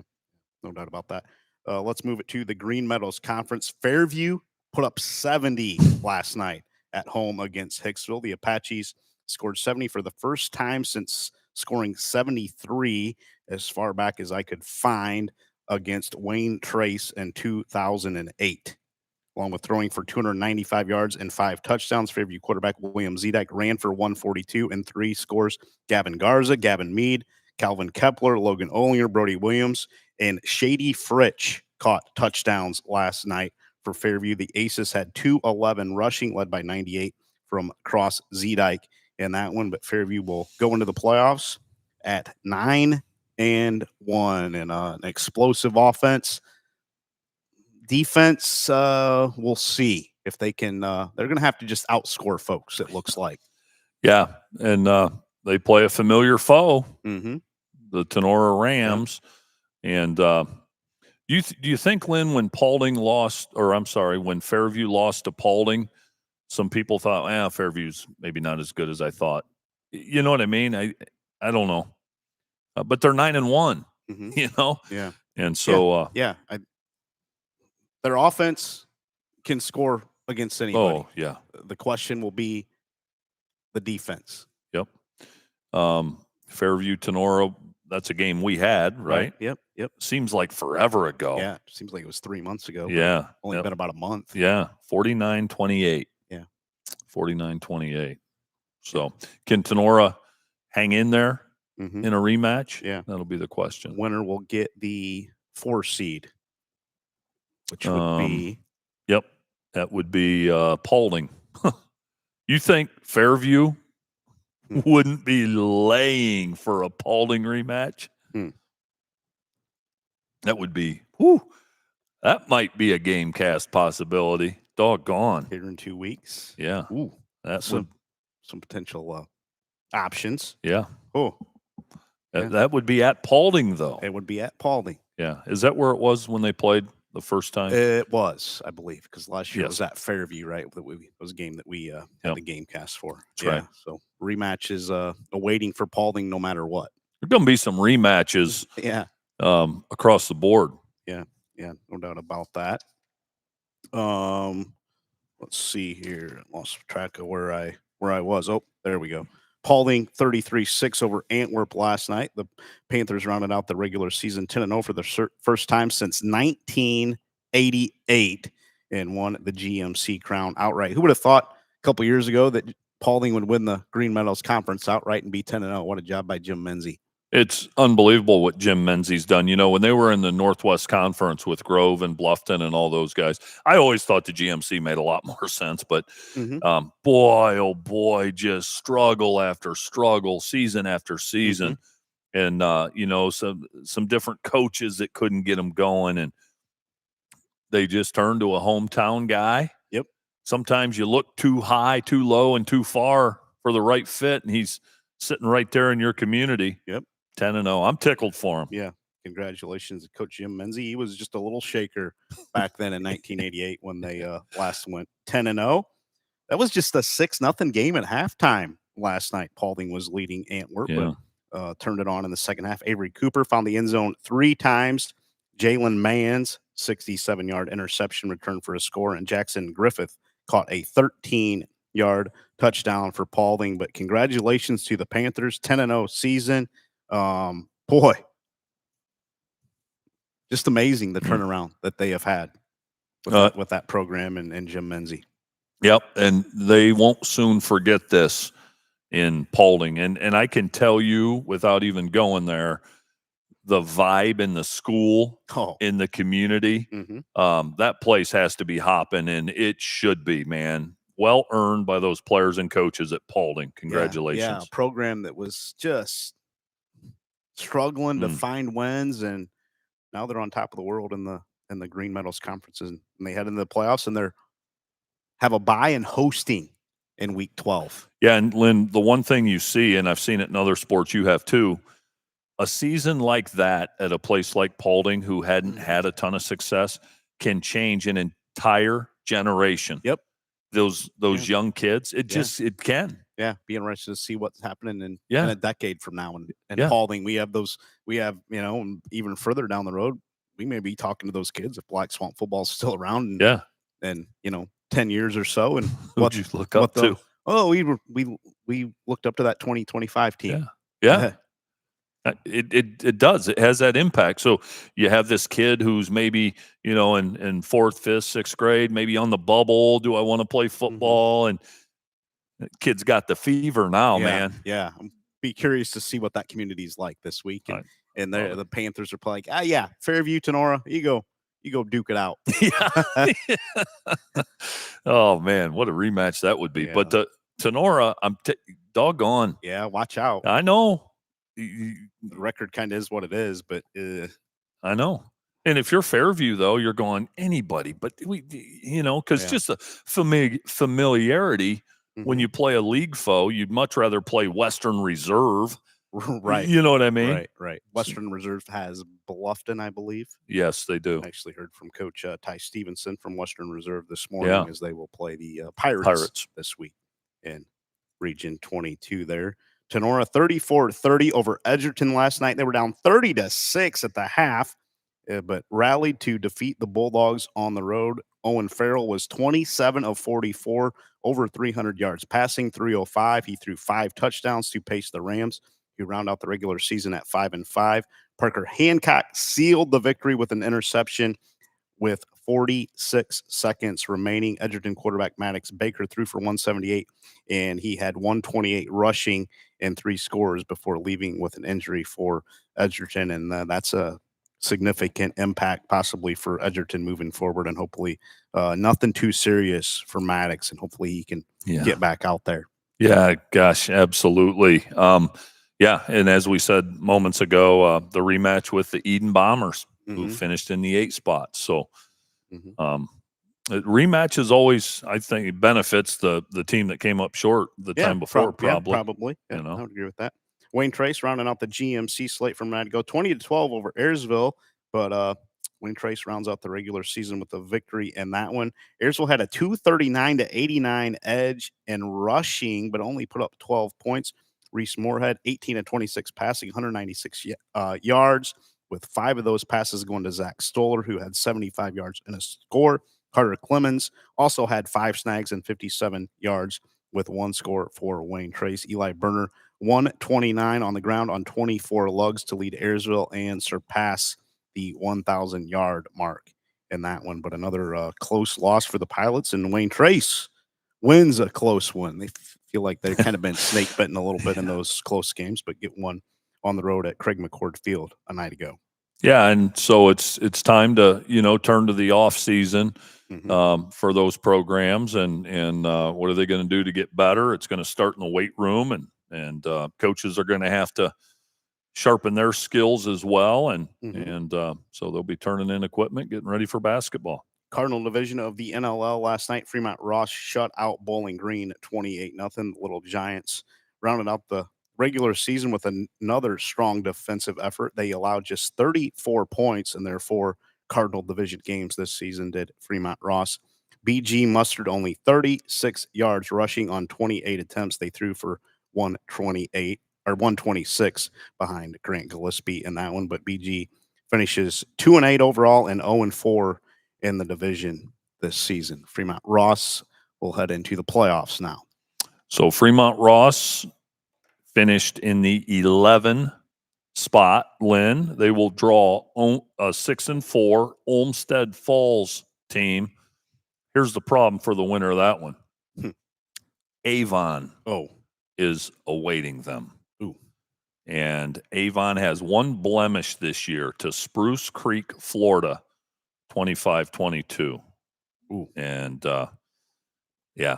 Avon Eagles are a heavyweight. Oh yeah, Coach Elder, boy, he's one of the top coaches in Ohio. Boy, Avon will be a problem. Yes, they will. Be a problem. They finished 3rd in the region, but don't let that fool you. That's a tough region because Medina Highland in the 1 spot is a handful. Wadsworth, who we talked about, Avon. Whew. Yeah, tough chore getting through that region. Over to the NLL Buckeye Division last night. How about Anthony Wayne, 2019 victory at Finley? Bo Seelan Binder's 31-yard field goal with 16 ticks left lifted the Generals past the Trojans. The Generals had 333 yards of offense for 237 for Finley. Porter Brungard, hey, Dad let him chuck it around a little bit. 26 of 42, 302 yards, 2 touchdowns. 14 of those aerials went to Cam Miller, who had 99 yards. Must have been a little dink and dumps off to Cam Miller in that one, at 14 snags for 99 yards. But Porter Brungard, boy, he was efficient. Best game of his young career so far. Yep. It's a good time to get hot. Porter is now a year older, even though it's still the same season. He's seasoned enough here. Boy, Anthony Wayne. And by doing that, they improved their seed and, again, provided start beats Woodward today. Time is that game? I'm just curious. Doesn't have a start time, but I would say this afternoon. Anthony Wayne will meet Toledo Start, it looks like, in round 1. And they will have them at home. Yeah, they'll have them at home. Stadium. Start, that won't be a gimme. Start has wins over Clyde. And, of course, they play in the City League. They got sanded by Lima Senior, who's really good. They did beat Southview 41-22. other than that, not much of a sample size to gauge the start Spartans. But if you're Andy Brungard, you like that matchup. Yeah. You like that matchup. It would get North Ridgeville, the Rangers from Lorain County, if they pick up the win there. North Ridgeville 9-1. Their loss was to Avon 55-7. The Rangers didn't play a killer schedule this season. Beat Olmsted Falls 36-34. Rangers gave up some points in some games here the last half of the season. 24 to Midview, 35 to Berea Mid Park, 28 to Amherst, and then last night 34 to Olmsted Falls to North Ridgeville. But I like Anthony Wayne to maybe make a little bit of a run in the playoffs with that draw. They could get a couple. The Generals could, and all that would do would be to give them a boost going into the offseason with a lot of talent returning. Yeah, kind of a young team that Coach Brungard has there this season. The big one, though, in the NLL Buckeye last night was Whitmer and Perrysburg. And did you see this score? Did this surprise you a little bit? Yes, Whitmer 35, Perrysburg 3. So Whitmer gets a share of the NLL Buckeye Division title with the dominant effort. The Panthers had 335 yards on 58 plays. Perrysburg had just 200 on 49 snaps. Joey Morales, 124 rushing in the victory to power Whitmer. He scored twice, while Jamon Holmes had 2 rushing scores, and Jaden Jones had 1. But Whitmer lays it on a Perrysburg team that had only 1 loss going into that game, and Whitmer bounced back from that loss to Clay. That woke them up a little bit. Well, I'll tell you what else it did. It set up a rematch because they're going to meet here in 2 weeks. Yep. Because Perrysburg is going to roll Medina 3-7, Medina week 1. And they're going to get a rematch at Whitmer. At Whitmer. Yep. Same place that happened last night. They get to roll right back into Whitmer in 2 weeks through the Yellow Jackets. Wow. And we knew, now that score you asked, that shocked me, okay? But anyone who knew it was bad to play Whitmer after Clay knocked them off. It just wasn't going to end well. And so maybe Perrysburg, maybe it's a better matchup for them going in with Whitmer coming off a bye. Maybe you can catch them sleepy. Maybe not, though. St. Ed's or Mentor will be, well, St. Ed's will be the 1 or 2 seed. Mentor will be the 2 or the 3. Canton McKinley with a win. I believe they play Massillon today. Oh, yeah. Always on a Saturday. They would be the 1. McKinley would get the 1 with a win. With a loss, they would be the 3. Whitmer's going to be the 4. Perrysburg the 5. Strongsville's the 6. Jackson 7. Berea Mid-Park 8. Cleveland Heights 9. Brunswick 10. John Marshall from Cleveland will be the 11. Medina, as you said, will be the 12 seed there. You know, can Whitmer or Perrysburg make a run in that region? No. Nope. Mentor, St. Ed's, good golly. McKinley's really, really good this year. Them and Massillon, that game every year turns into, there's a melee. It turns into an absolute melee, and it just does. And so they play it on a Saturday, luckily, and it's unbelievable. But yeah, they'll be. I'm just telling you, sometime later this afternoon, you can search it. Just scroll on your Twitter X timeline. You're going to see some sort of melee that broke out at some point, typically after the game. Mark it down. Yeah, unfortunately, that's kind of how that one goes. Yeah, it does. But yeah, congratulations to Whitmer with a nice win and getting a share of the Buckeye Division title. Where's Findlay in the playoffs? We forgot to mention Findlay. Yeah, after their loss to Anthony Wayne. I think they're Region 2. Yeah, let me flip over there. They finished 3rd, Lynn. They are locked in number 3, and they will play the winner of Huber Heights Wayne and Galloway Westland. Galloway Westland, huh? Yeah, and Galloway Westland's schedule is all Columbus area, and Huber Heights Wayne, we've certainly heard of them. Isn't that where Braxton Miller was from?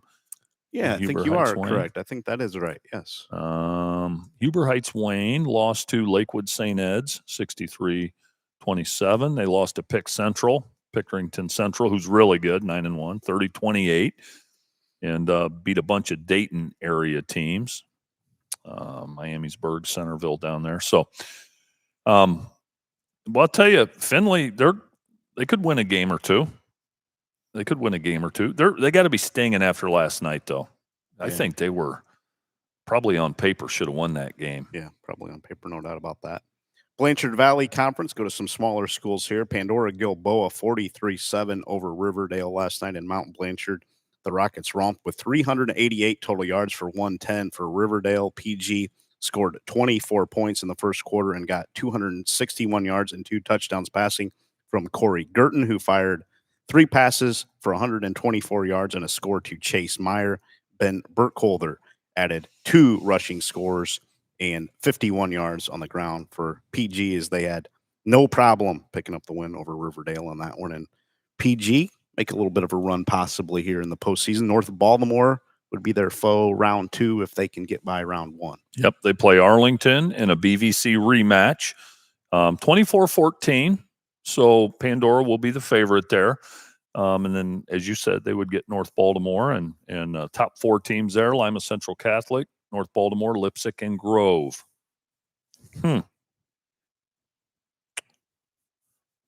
Trying to think who I like there. I think you'd be silly to say anybody other than Grove, because Grove beat LCC.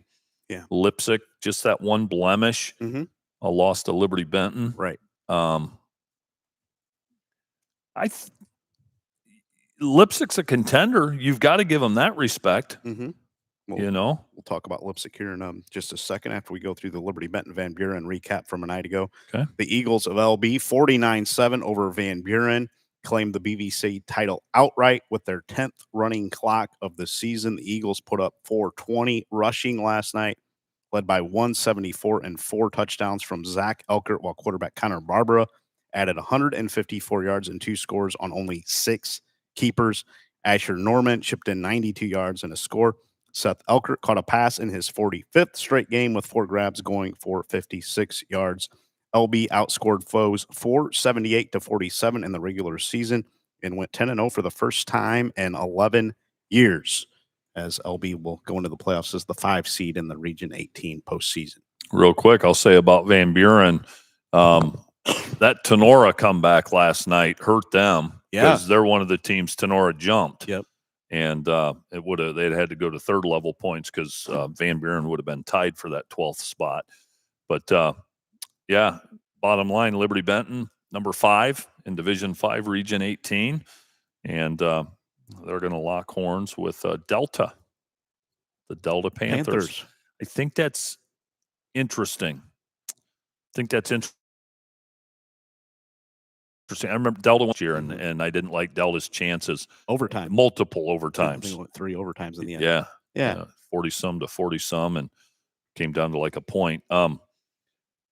Delta could be a thorn in their side.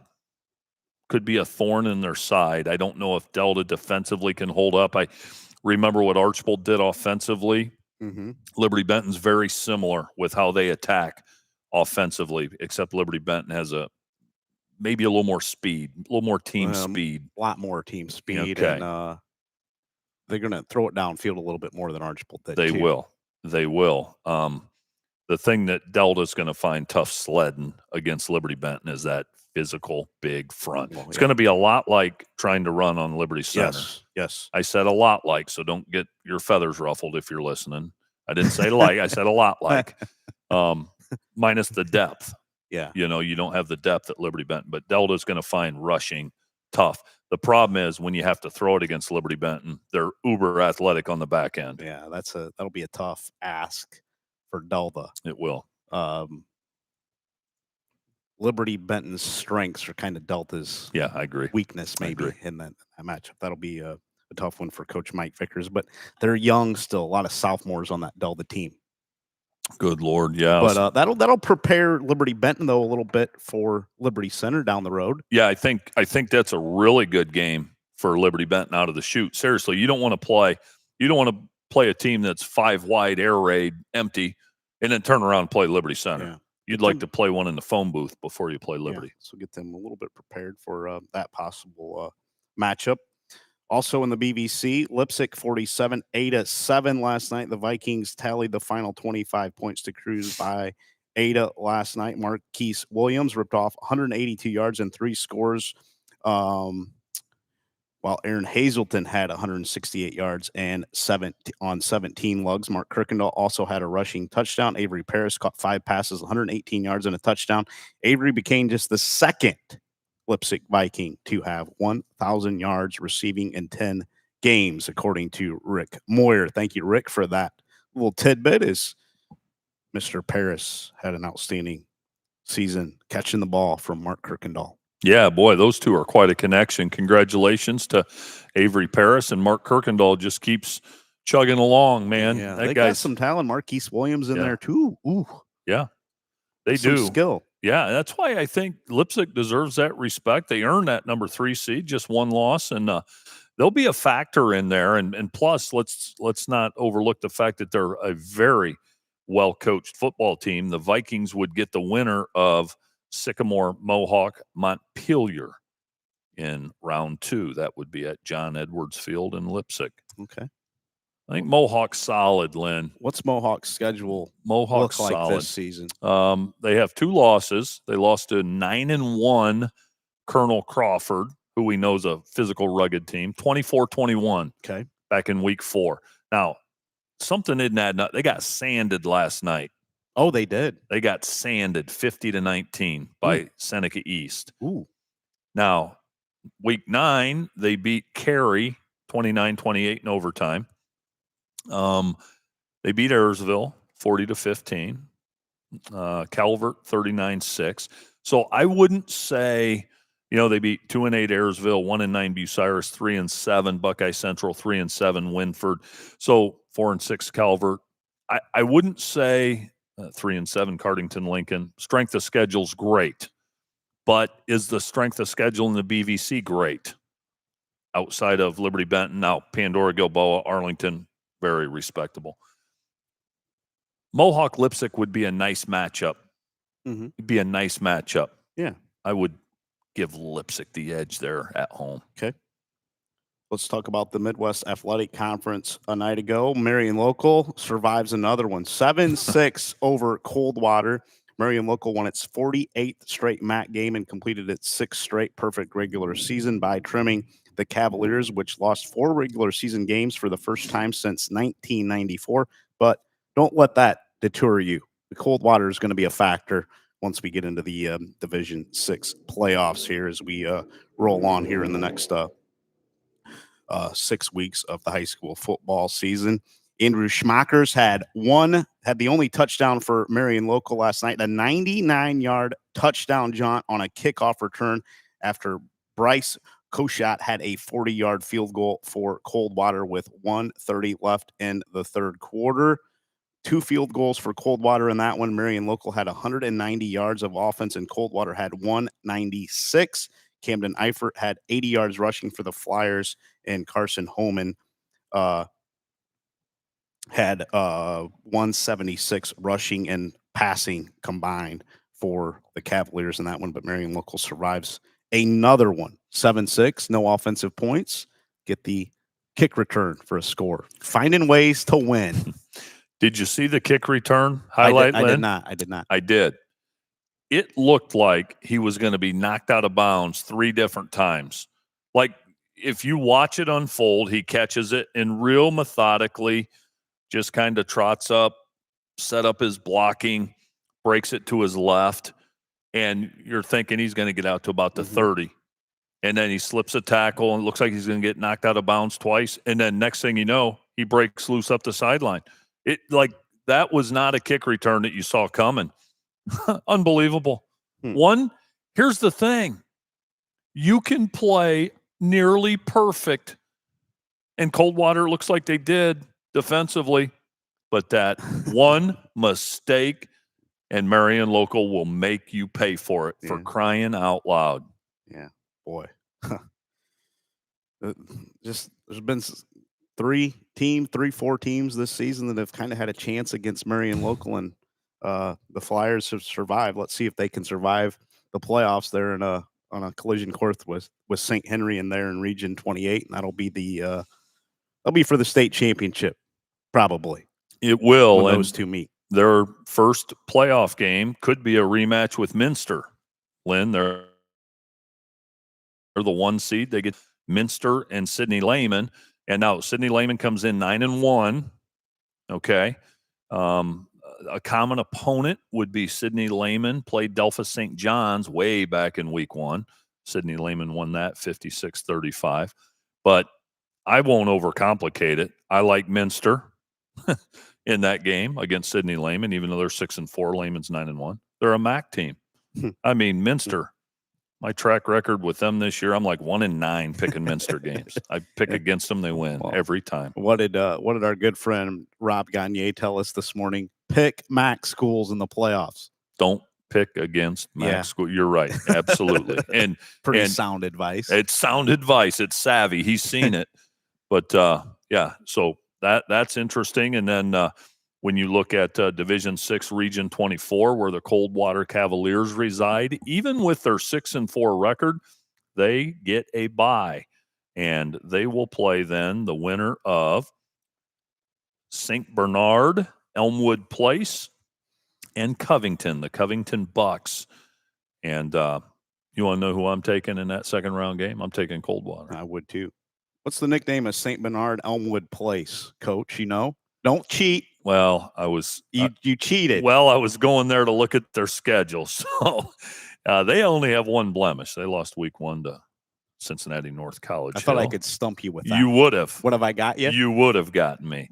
Although it's not a complicated name, it's just one I did not know, one of the rare ones. So yeah, they're 9-1, but yeah, I like the Titans. They are the Titans. You ever been to St. Bernard? I don't think I have. Is that down in the Cincinnati area? Yeah, it's Roger Bacon. St. Bernard's Roger Bacon. Yeah. And yeah, been down in that area. Never to St. Bernard though. Is Coldwater the Region 24 favorite? New Madison Tri-Village is the only team in that region that's 10-0.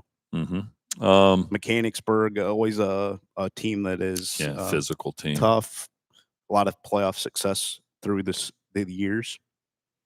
Boy, looking at you take a quick look. Is anybody going to challenge Oh Coldwater? my goodness, it could be ugly. State champs. It could be ugly, Lynn. You look at like Tri-Village and their schedule, and you know, watch Coldwater play that schedule. They'd be 10-0 as well. Yeah, Coldwater's your favorite there. Coldwater is your favorite in that region, period. Are we headed for a Kirtland Coldwater state championship rematch? Don't know how I guess the regions are going to pair up. That could be a state semifinal too, but D6, it's an interesting. Is there anybody that can challenge Kirtland or Coldwater?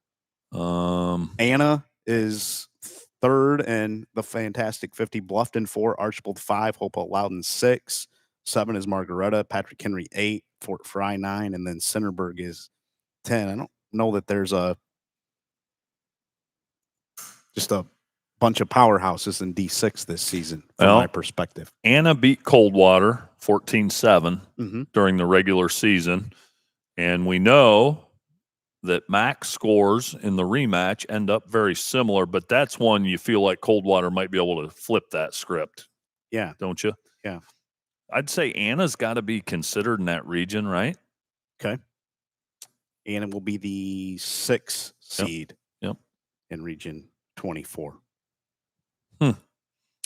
That would be a rematch. Put it this way. Coldwater would rather play Anna in a rematch than Anna would rather play Coldwater because Anna beat him the first time.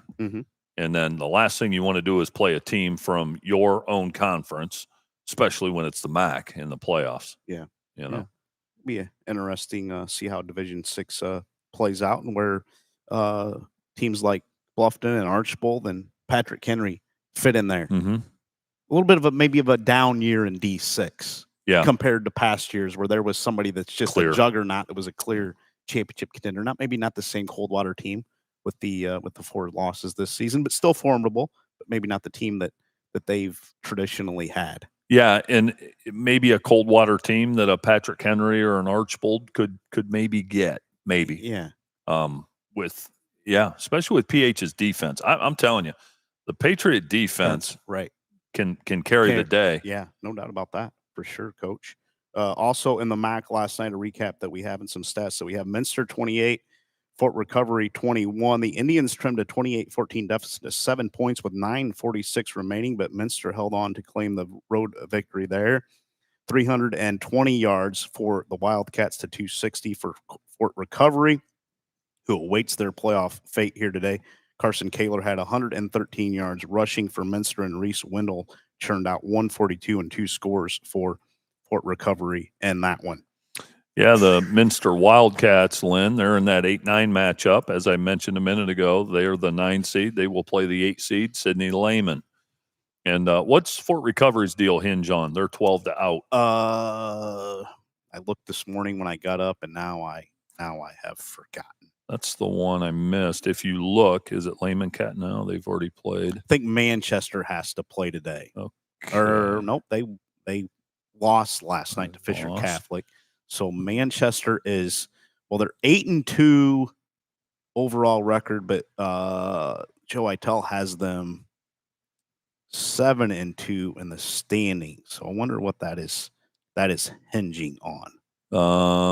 Okay, so one of their wins was a club team, which would not count. A North Adams club, yes. Okay, so they technically are 7-2 in the computer rankings. I wonder what's holding that up. I wonder if somebody's has to be playing, one of their opponents has to be playing today, possibly. They have to.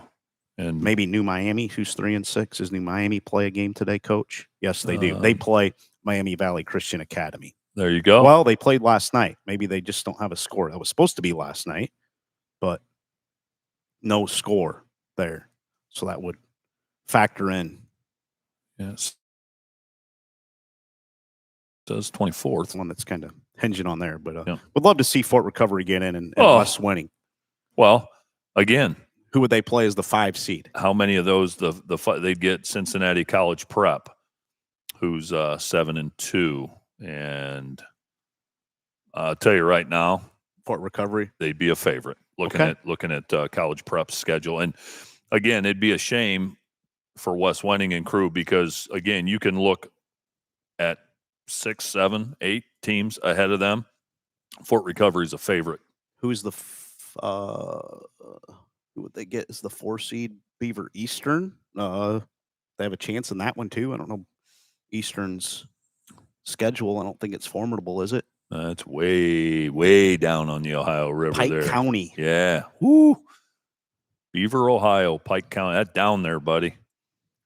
Yeah. It'd be a long road trip for Fort Recovery if they got the chance, but they have I think they'd have a good chance in that one too. They would have a good chance. I hope they get in. I really do. Make a little bit of a run here, couldn't they, in Region 28? They'll be a handful. Yeah. They'll beat a lot of those teams. Yeah, no doubt about that. Let's go to the Northwest Conference. Night ago, Columbus Grove wrapped up another NWC championship as they beat Bluffton 48-38. You surprised by the points in this one? Or did you expect it to be a little more high scoring? I guess I didn't expect Grove to score 48. Mm-hmm. If you'd have told me Grove was going to win, I'd have said that game would be 28-21, maybe, is what I would have guessed. Yeah. A lot of points. Landon Best sealed the victory with 1:43 to go on a 10-yard keeper. Third straight outright NWC crown for the Bulldogs, 8th in the last 9 years. The Bulldogs will enter the 2026 season with 26 consecutive NWC victories.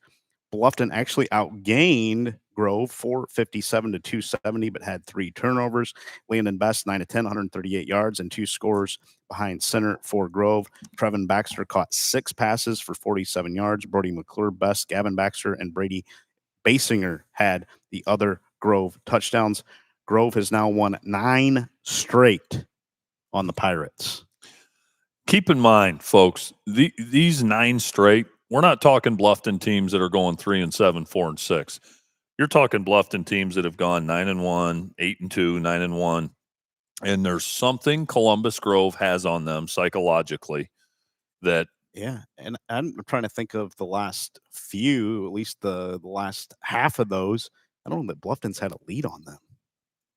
None of the games I've seen Bluffton has led. I can tell you that. They played in the regional final a couple of years ago at Findlay, and I think Grove got out to a 17-0 lead, or Bluffton made a run. Not that I recall in the recent ones, they've even had a lead on Grove. Now, some of those games were a little bit in doubt, but they happen to be able to form a lead on the Bulldogs. And any of these, which makes it even more dominant. We were talking last night, covering the Liberty Archbold game, Lynn, in the pregame, and one of my thoughts was that Bluffton would need to start fast. And now that you say that, I guess I didn't really realize they hadn't led, at least to our recollection.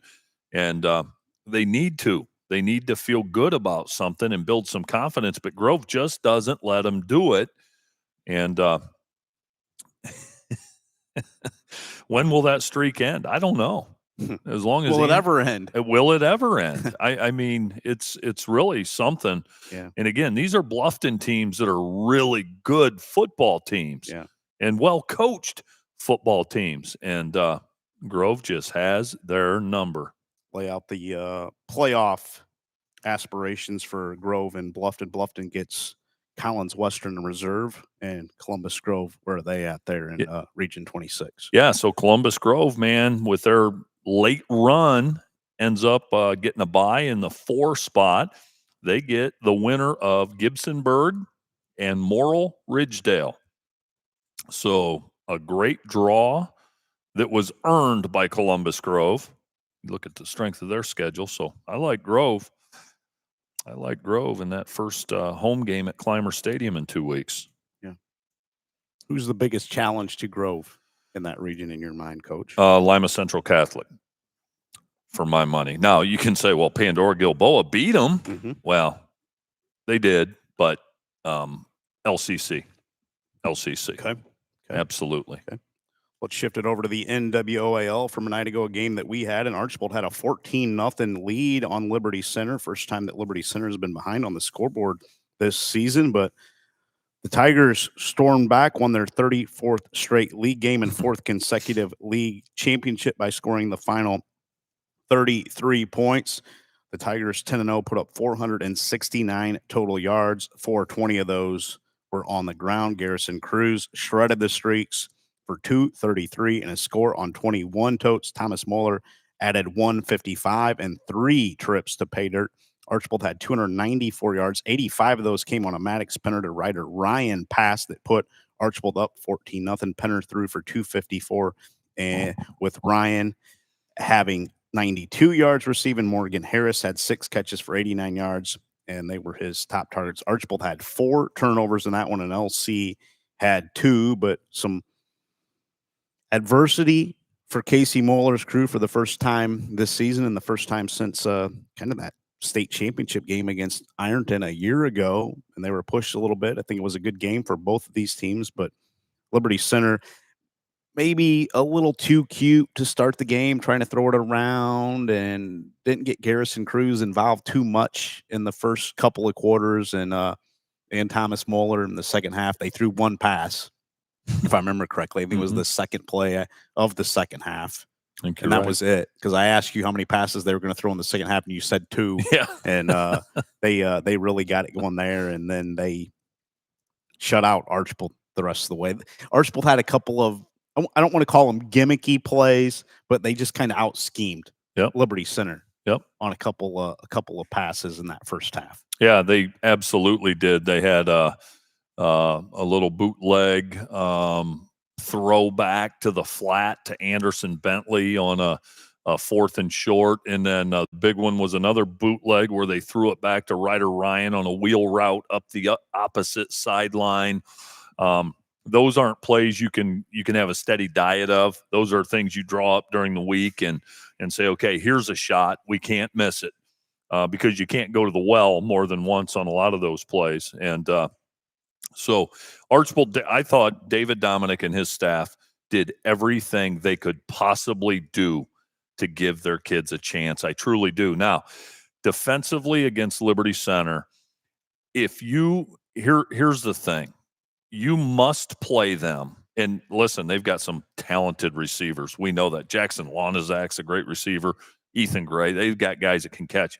Here's the thing. If you don't have an 8-man box or even a 9-man box against Liberty Center, you're not going to stop their run. When I say 9-man box, I mean, let's say you have 7, your safeties better be at about linebacker depth. Even if the safety is responsible for the tight end or the wing, that safety better be at linebacker depth. And if that wing blocks down, he better be coming up to fill the run. If that tight end blocks down, if you're a safety and he's your guy, he blocks down, you better come up and fill. So your safeties better be ready to get nasty when you play Liberty Center. If you have 1 or 2 high safeties at 10, 12 yards, you do not have a chance to stop Liberty Center with just a straight 6 or 7-man box. You just cannot do it. Now, can Liberty Benton? A lot of times they play an even front, 4-man front. Can Liberty Benton do it? We'll see. You have to have a special defensive line. You've got to be nasty and big. But you absolutely, your safeties must be linebackers against Liberty Center. And I see very few teams do it. If you have a guy 12 yards off the ball, good luck. You better load it up. And well, what if they throw it over the top? Well, pick your poison. Do you want them hitting a lower percentage deep ball, or do you want Garrison Cruz gashing you off tackle? You got to pick your poison. You better have a bot, and then you better have your defensive line playing low and making piles. And then those guys in the box can scrape and make tackles. But if you don't occupy those Liberty Center linemen, if you're going to play them with 3 or 4 down linemen, and there's a lineman or 2 uncovered for Liberty, and now they're double teaming and getting to your linebacker, you have no chance. And I see teams do it sometimes. And I'm thinking, what are you doing? Well, they throw it a little bit more this year. Well, pick your poison. Because if you say, we're just going to play our base and be solid, you're done. You have to make them throw. You have to. I mean, it doesn't really make sense for me when you make them change their play to throw it. Absolutely. Are they going to audible and have to throw it if you have 9 guys up there? No. And honestly, the easiest barometer as a coach, you come up to the line, you look at the safeties. If they're deep, especially if there's 2 of them, you're running it every time. You don't even have to look at anything else. We're running. Okay. But you see the teams that can sometimes, and usually it's deep in the playoffs, slow Liberty down. They're loading the box. But again, though, you got to be disciplined, because if you're going to load the box, they better be reading their keys. You better be reading the tight end, the wing. Again, like I said, are they blocking down? If they do, you better fill. And if you have safeties that don't want to do that, you're in trouble. And Archibald was probably a little bit fortunate to have a 14-7 lead, because Liberty Center lost a fumble on the 1. They had another drive deep into Archibald territory. They had a chop block on 1st down or 2nd down, got them way behind the chains. If you're just playing a game and looking at it without mistakes and maybe some quirky things that happened, it was probably 24-14 at minimum, Liberty Center at the half. But you didn't feel like Archibald really had control. You still felt like Liberty Center had control, down 14-7 at the half. I think that some people were nervous. I know probably on the Liberty side, but I think you and I don't want to speak for you, but I think I can here. You just felt like it was a matter of time before Liberty got it cranked up. You just did. And I thought Archibald did everything they could possibly do to make it that type of game. And you just felt like Liberty was going to break out, and they did. It was self-inflicted. It was things that kind of derailed Liberty Center in the first. That wasn't anything Archibald was doing. Now, they were doing their best. Yeah, they were. They weren't really slowing them down themselves. Yeah, no, you're right. You got to sell out to stop Liberty. And Archibald did a couple times where they would have a guy at the point of attack just torpedo in there and try to blow up the lead blocker, which you have to do. But again, you can't have a steady diet of that either. You can't just sell out every single play like that. But yeah, it's a tall order and a very tricky formula to figure out how to play with Liberty Center. And as I've said a million times, I used to tell my guys this before we'd play them. Nothing else matters unless you're locked in here. You better be ready for a slugfest. And if you're not, then the X's and O's don't matter. I think Archibald was ready early. Yeah. I do believe that. The coaches had them ready, but 48 minutes is a whole different story than 24 minutes. Right. Yeah, no doubt about that. And we'll see where Archbold can go in Division 6. I think they have an opportunity to make a run there. They're not going to see anybody like Liberty Center. No. Played St. Henry tough in Division 7. Well prepared are the Blue Streaks, and they're well coached. Little bit of youth still. They have a lot of sophomores out there, but we'll see where they can take this. I like this Archbold team, Lynn. I am super high on this Archbold team. I love Anderson Bentley. Morgan Harris, one of the best receivers in the area. I think Pinner's a fantastic sophomore quarterback. Ryder Ryan's he's a complete package. Krieger at receiver is tremendous. Wyatt Klein on defense. Archbold's good. They're good. And again, 2 losses. St. Henry and Liberty Center, for crying out loud. Yeah, 2 teams that could be winning state championships here in 6 weeks. They could. So that says a lot about the Blue Streaks there. And yeah, it does. No doubt about that. Wasion, no problem with Swanton in that matchup at the NWL last night. Swanton's losing skid now at 37 straight. 5 different Indians had rushing scores. Cale Albright found the end zone once on a run while also throwing another.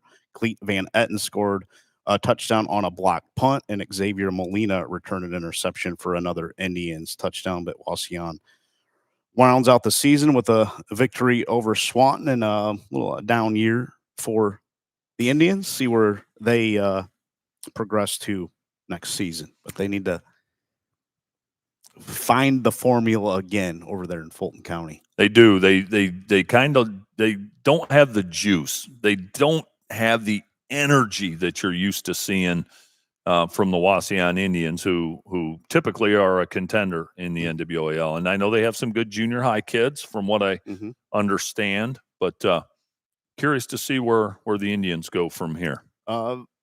Archbold's playoff path. Forgot to mention that. I'm sorry. Yeah. So Archbold locked in the number 3 seed. They will play the winner of Bluffton and Woodmore. That's a tall order coming off your bye, and we like Archbold, but Bluffton will beat Woodmore. I'll tell you that right now. And Archbold will have their hands full with Bluffton. They really will. Because anybody not named Grove, Bluffton, I think, feels like they have a chance. Yeah. I really do. Yeah. And Patrick Henry last year, I think a lot of people expected PH to win that game. Yeah. And Bluffton kind of out-physicaled them in that game. So that's a tough opening round game for the Streaks, I think. Yeah, agree with that. Patrick Henry, 51-3 over Evergreen last night. PH's defense, boy, were they special. Held the Vikings to 38 yards on 37 plays. Cal Schrader, 5 touchdowns on the ground, 102 yards. Jake Smith also had a rushing touchdown. Reed Krieger had 3 receptions, 88 yards and a touchdown, while Trent Johnson also had a receiving score for PH, 51-3, shellacking up in Metamora last night over the Vikings. Yeah, I'm going to talk to Coach George and company there at PH. I'd like to see that average under a yard per play. I think they can improve on that going forward. But that's impressive. This is an Evergreen team who started the season hot. Yes. And so the Patriot defense has been good all year. And Evergreen was another one that was a victim of that Tenora comeback last night, because Evergreen and Van Buren were tied for that 12 spot. Yep. And if you're Evergreen and Van Buren, you see Tenora's down 30-6 at halftime. You're going, okay, what's the third level tiebreaker here? Didn't matter. The Rambos had other ideas. Patrick Henry will be the 8 seed. They will host Cary at Big Red Stadium, a team they're familiar with. They met a year ago, right, Coach, that we had on our game cast, PH and Cary? Yes, because remember the Cary kid that I saw play youth football? Yes. He'll be a junior this year. Yeah. Phoenix. He's good memory. Right? Yeah. I was going to say River Phoenix. That was an actor. I was thinking that too, yes. I'll tell Trip Phoenix. Trip, yes. Just hit me. Yes. Yeah, and because Reed's a junior, and I went down to watch Reed play youth football down at Cary, and Trip Phoenix was a madman. Yeah.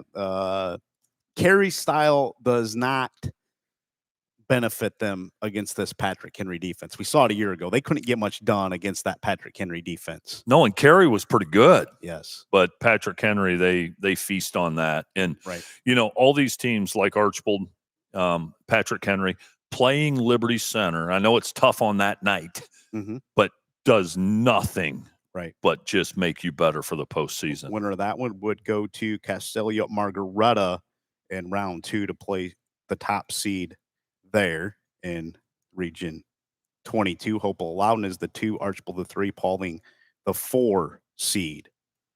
If you're the Patriots and you got to take care of business against Carey, I don't think you mind at all playing the number 1 seed versus the number 3 seed. No. You'd much rather play Margaretta. And Bill Inselman will tell you, he's told us many times, he loves playing teams that have never seen him before. He preys on those teams. Yeah. Margaretta had a narrow win against Hopewell Loudon, and I mention that because Patrick Henry's handled Hopewell Loudon in their recent meetings. Doesn't seem like a good matchup for Hopewell Loudon, Patrick Henry. Yeah, and same kind of with Carey. Yeah, and Hopewell's 9-1, 10-0 every single year. Yes, and that's a hurdle they can't get over is the Patriots. Yeah, yep. A lot of local in Region 22. Margaretta 1, Hopewell Loudon 2, 3 is Archbold, 4 Paulding, 5 Fairview, Seneca East is 6, Bluffton 7, PH 8, Carey 9, Western Reserve 10, Woodmore 11, and then Tenora 12 in that region.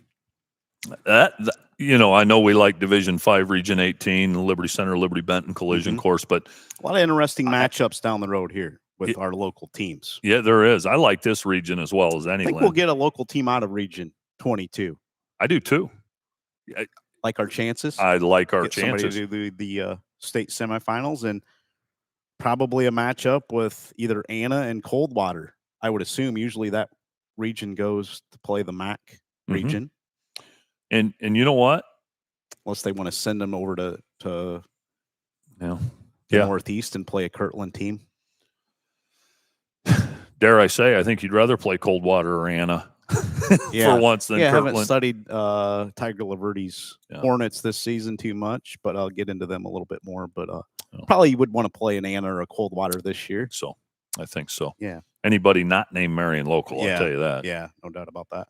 Talking about Mike Vickers and his Delta team, we chatted about them just a second ago. 49-7 win at Bryan last night. Vincent Martinez scored the first 3 Delta touchdowns, and the Panthers routed the Golden Bears.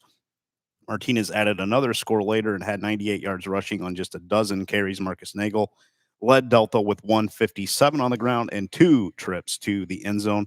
Bryan finishes the season 2-8 overall and 1-6 in the NWAL. Delta 6-4 overall, 4-3.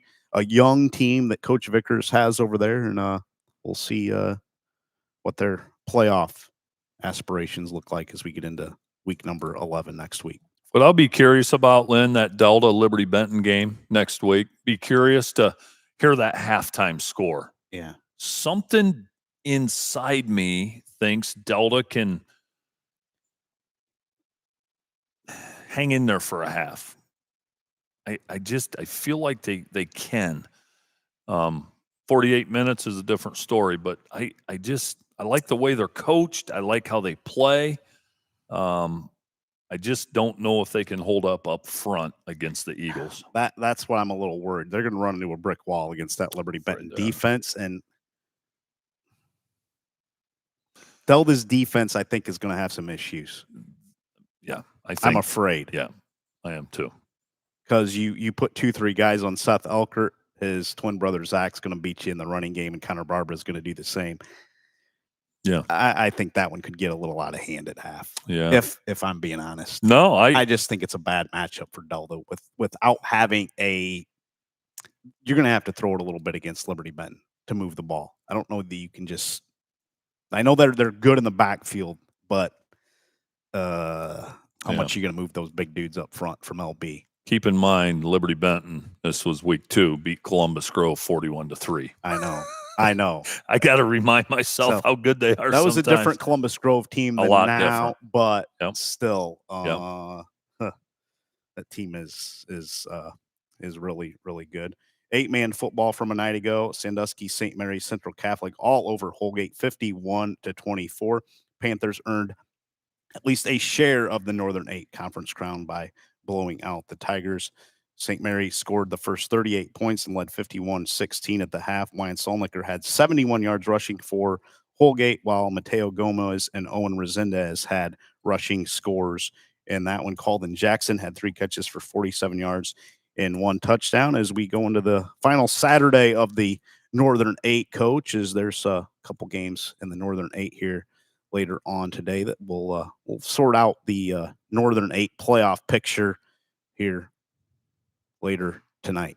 Look forward to that. Boy, Yeah. Sandusky, St. Mary's pretty good, aren't they? They're pretty good. Yep. They are very, very good and get at least a share of the regular season title, and then we'll decide the champion here the next couple weeks. The 1 seed will host the 4 seed next Saturday. The 2 seed will host the 3 seed next Saturday, but there could be some tiebreakers. There's just too many scenarios kind of right now to sort out where kind of where we're at with that. Some games a night ago that we didn't get any stats from. U of D Jesuit and St. John's Jesuit. What was the final of that one, Coach? I will tell you here in 1 second, Lynn. I will tell you in just one. Make sure we didn't get anything here second yet this here. morning, but The final was St. John's 52, U of D Jesuit 28. Okay. Central Catholic all over Mona Shores, 35-13. We talked about where Central Catholic is there, and a matchup coming up in Region 10 with Walpock likely down the road. Waldron, Michigan, all over Stryker, an 8-man action last night. Oak Harbor 44-20 over Rossford. Genoa wrapped up the NBC championship outright, 35-20 over Lake. Where's Genoa at in Region 18, Division 5, Coach? Bill Fisher and his crew. Congratulations to the Comets as they picked up the outright NBC title from a night ago. Yeah, so the Comets finished 3rd, and they will play the winner of Milan Edison and Port Clinton. Okay. So Milan Edison would be the favorite on paper in that matchup against Port Clinton. And then they did. They played. And Port Clinton beat them the first time around, 21-17.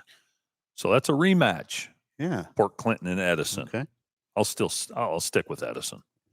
Sylvania Southview rounded out their regular season 48-20 over Springfield last night, and that one, both of those teams out of the playoff picture. Clay, no problem with Northview. No stats to report from that one, but 48-7 over Northview. Give us Clay's position there in Region 6. Yep. D2, Region 6. The Clay Eagles finished in the 9 spot, and they will lock horns with Brecksville Broadview Heights, who's also 6-4. Broadview Heights lost to Wadsworth, who we know is really good, 10-0, 49-12.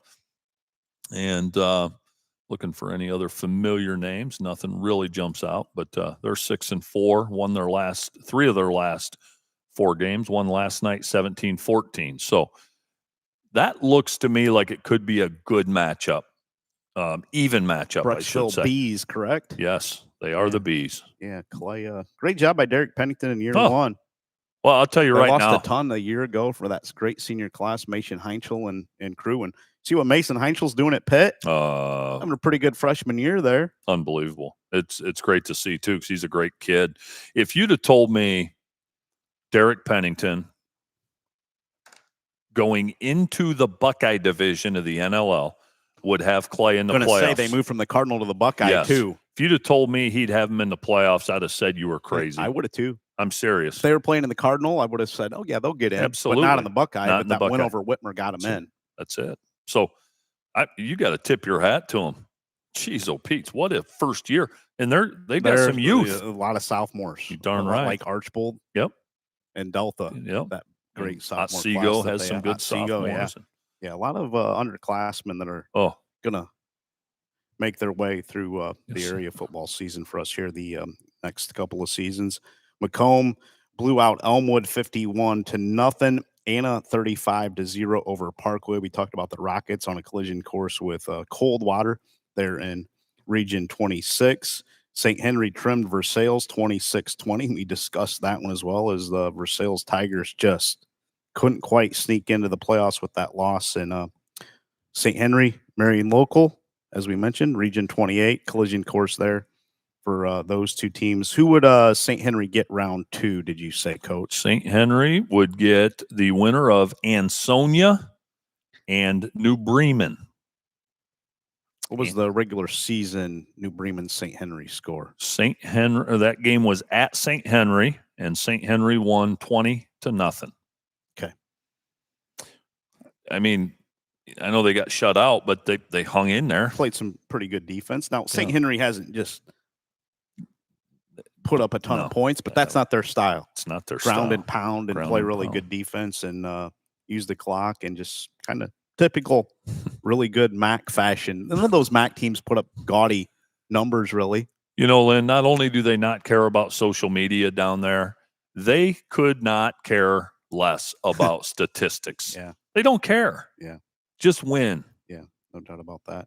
New Bremen 42-7 over Delphus St. John's a night ago as well. And on Thursday night, North Central rolled over Hilltop 47-14 in that one, but no stats from any of those games to report to you here on a Saturday morning. But on to the playoffs. Boy, those 10 weeks went quick. We got 6 more to go, hopefully, for our area programs.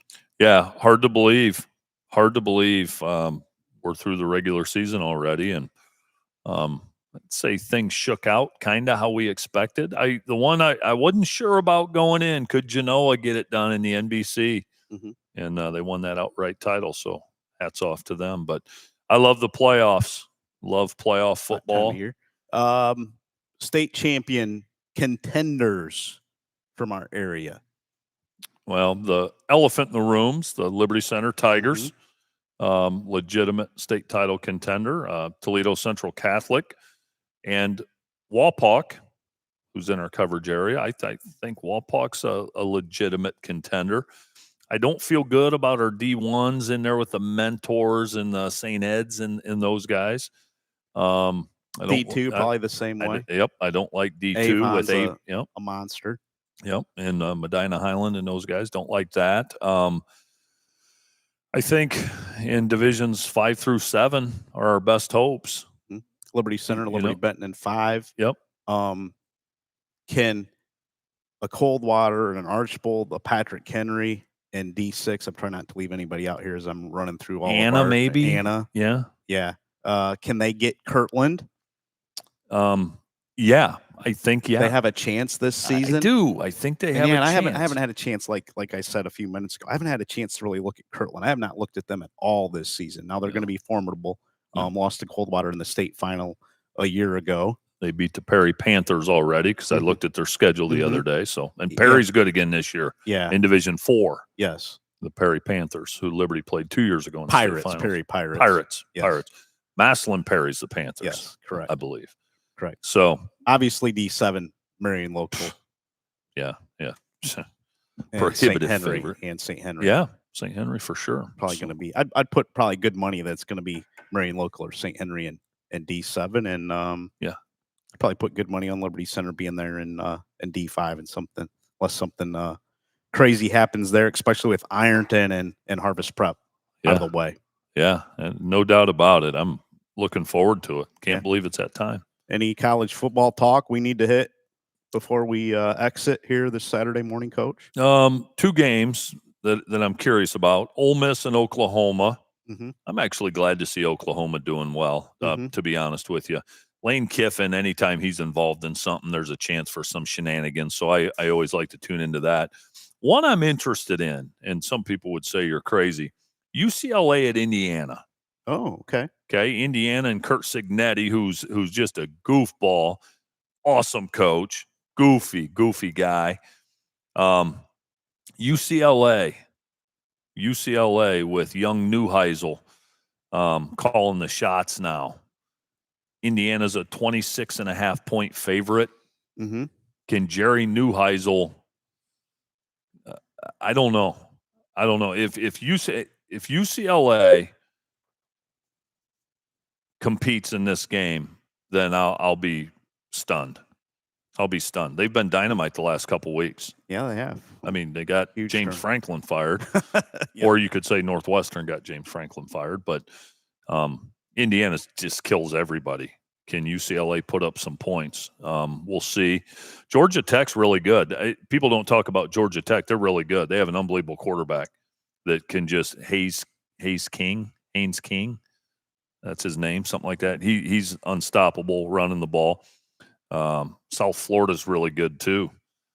Former Toledo assistant is the head coach there at South Florida.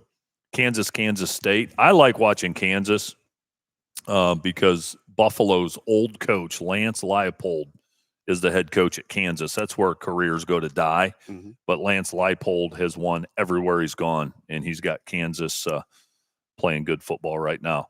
Here's one. BG at Kent. I told one of our friends last Saturday, who I think likes to place a wager every now and then. He looked at me, he said, "Hey, Strock, Bowling Green, -3.5 over Central Michigan." I go, no. Central Michigan, trust me. He goes, "I don't think so. They just beat Toledo." I said, "Trust me." He took Central. And BG got sanded. If you know, you know. I knew that was coming.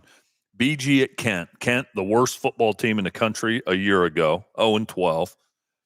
Fired their coach, Kenny Burns. They're playing good football right now. BG goes to Kent, 8.5-point favorite. I'm not a gambling man, but if I were, I'd take Kent to cover that. Would you? Plus 8.5. I would. All right, we'll revisit that on Monday night in our podcast. What's killed Bowling Green, their starting quarterback, Drew Pine, who's really good. He's been in a boot the last couple weeks, and I'm not going to go into detail. They're not the same team without Drew Pine, and Kent's going to cover Don't that. tell Toledo fans that. No, I know.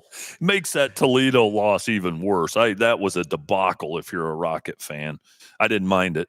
I got a kick out of it. But BG, I'm telling you, the honeymoon's over if they go up to Kent and somehow stumble. That honeymoon's over. Okay. Just telling you. Okay. So we'll see. All right. Sounds good. We'll get into our playoff picks for Week 11 coming up on our Monday podcast. Oh, I can't wait. Do we have we don't have a guest picker this week? This week, Just no. You and I. Try Okay. To get Andy Brinkle back. He had some things pop up when he was going to join us earlier in the season. We'll try to get maybe Andy back for one of our playoff episodes as we move forward. This week will be Monday. The following week for Week 12 will be on Tuesday, right? Coach Strock, you have some obligations on Monday night, so we'll have to move that to Tuesday. So don't get upset with us when you look on Tuesday morning or Monday night and the podcast hasn't been uploaded yet. That will be on Tuesday, folks. You've got a good memory, buddy. You do listen. I listen sometimes. I do my best. I even forgot about that till you said that. Yes, I do have obligation next Monday.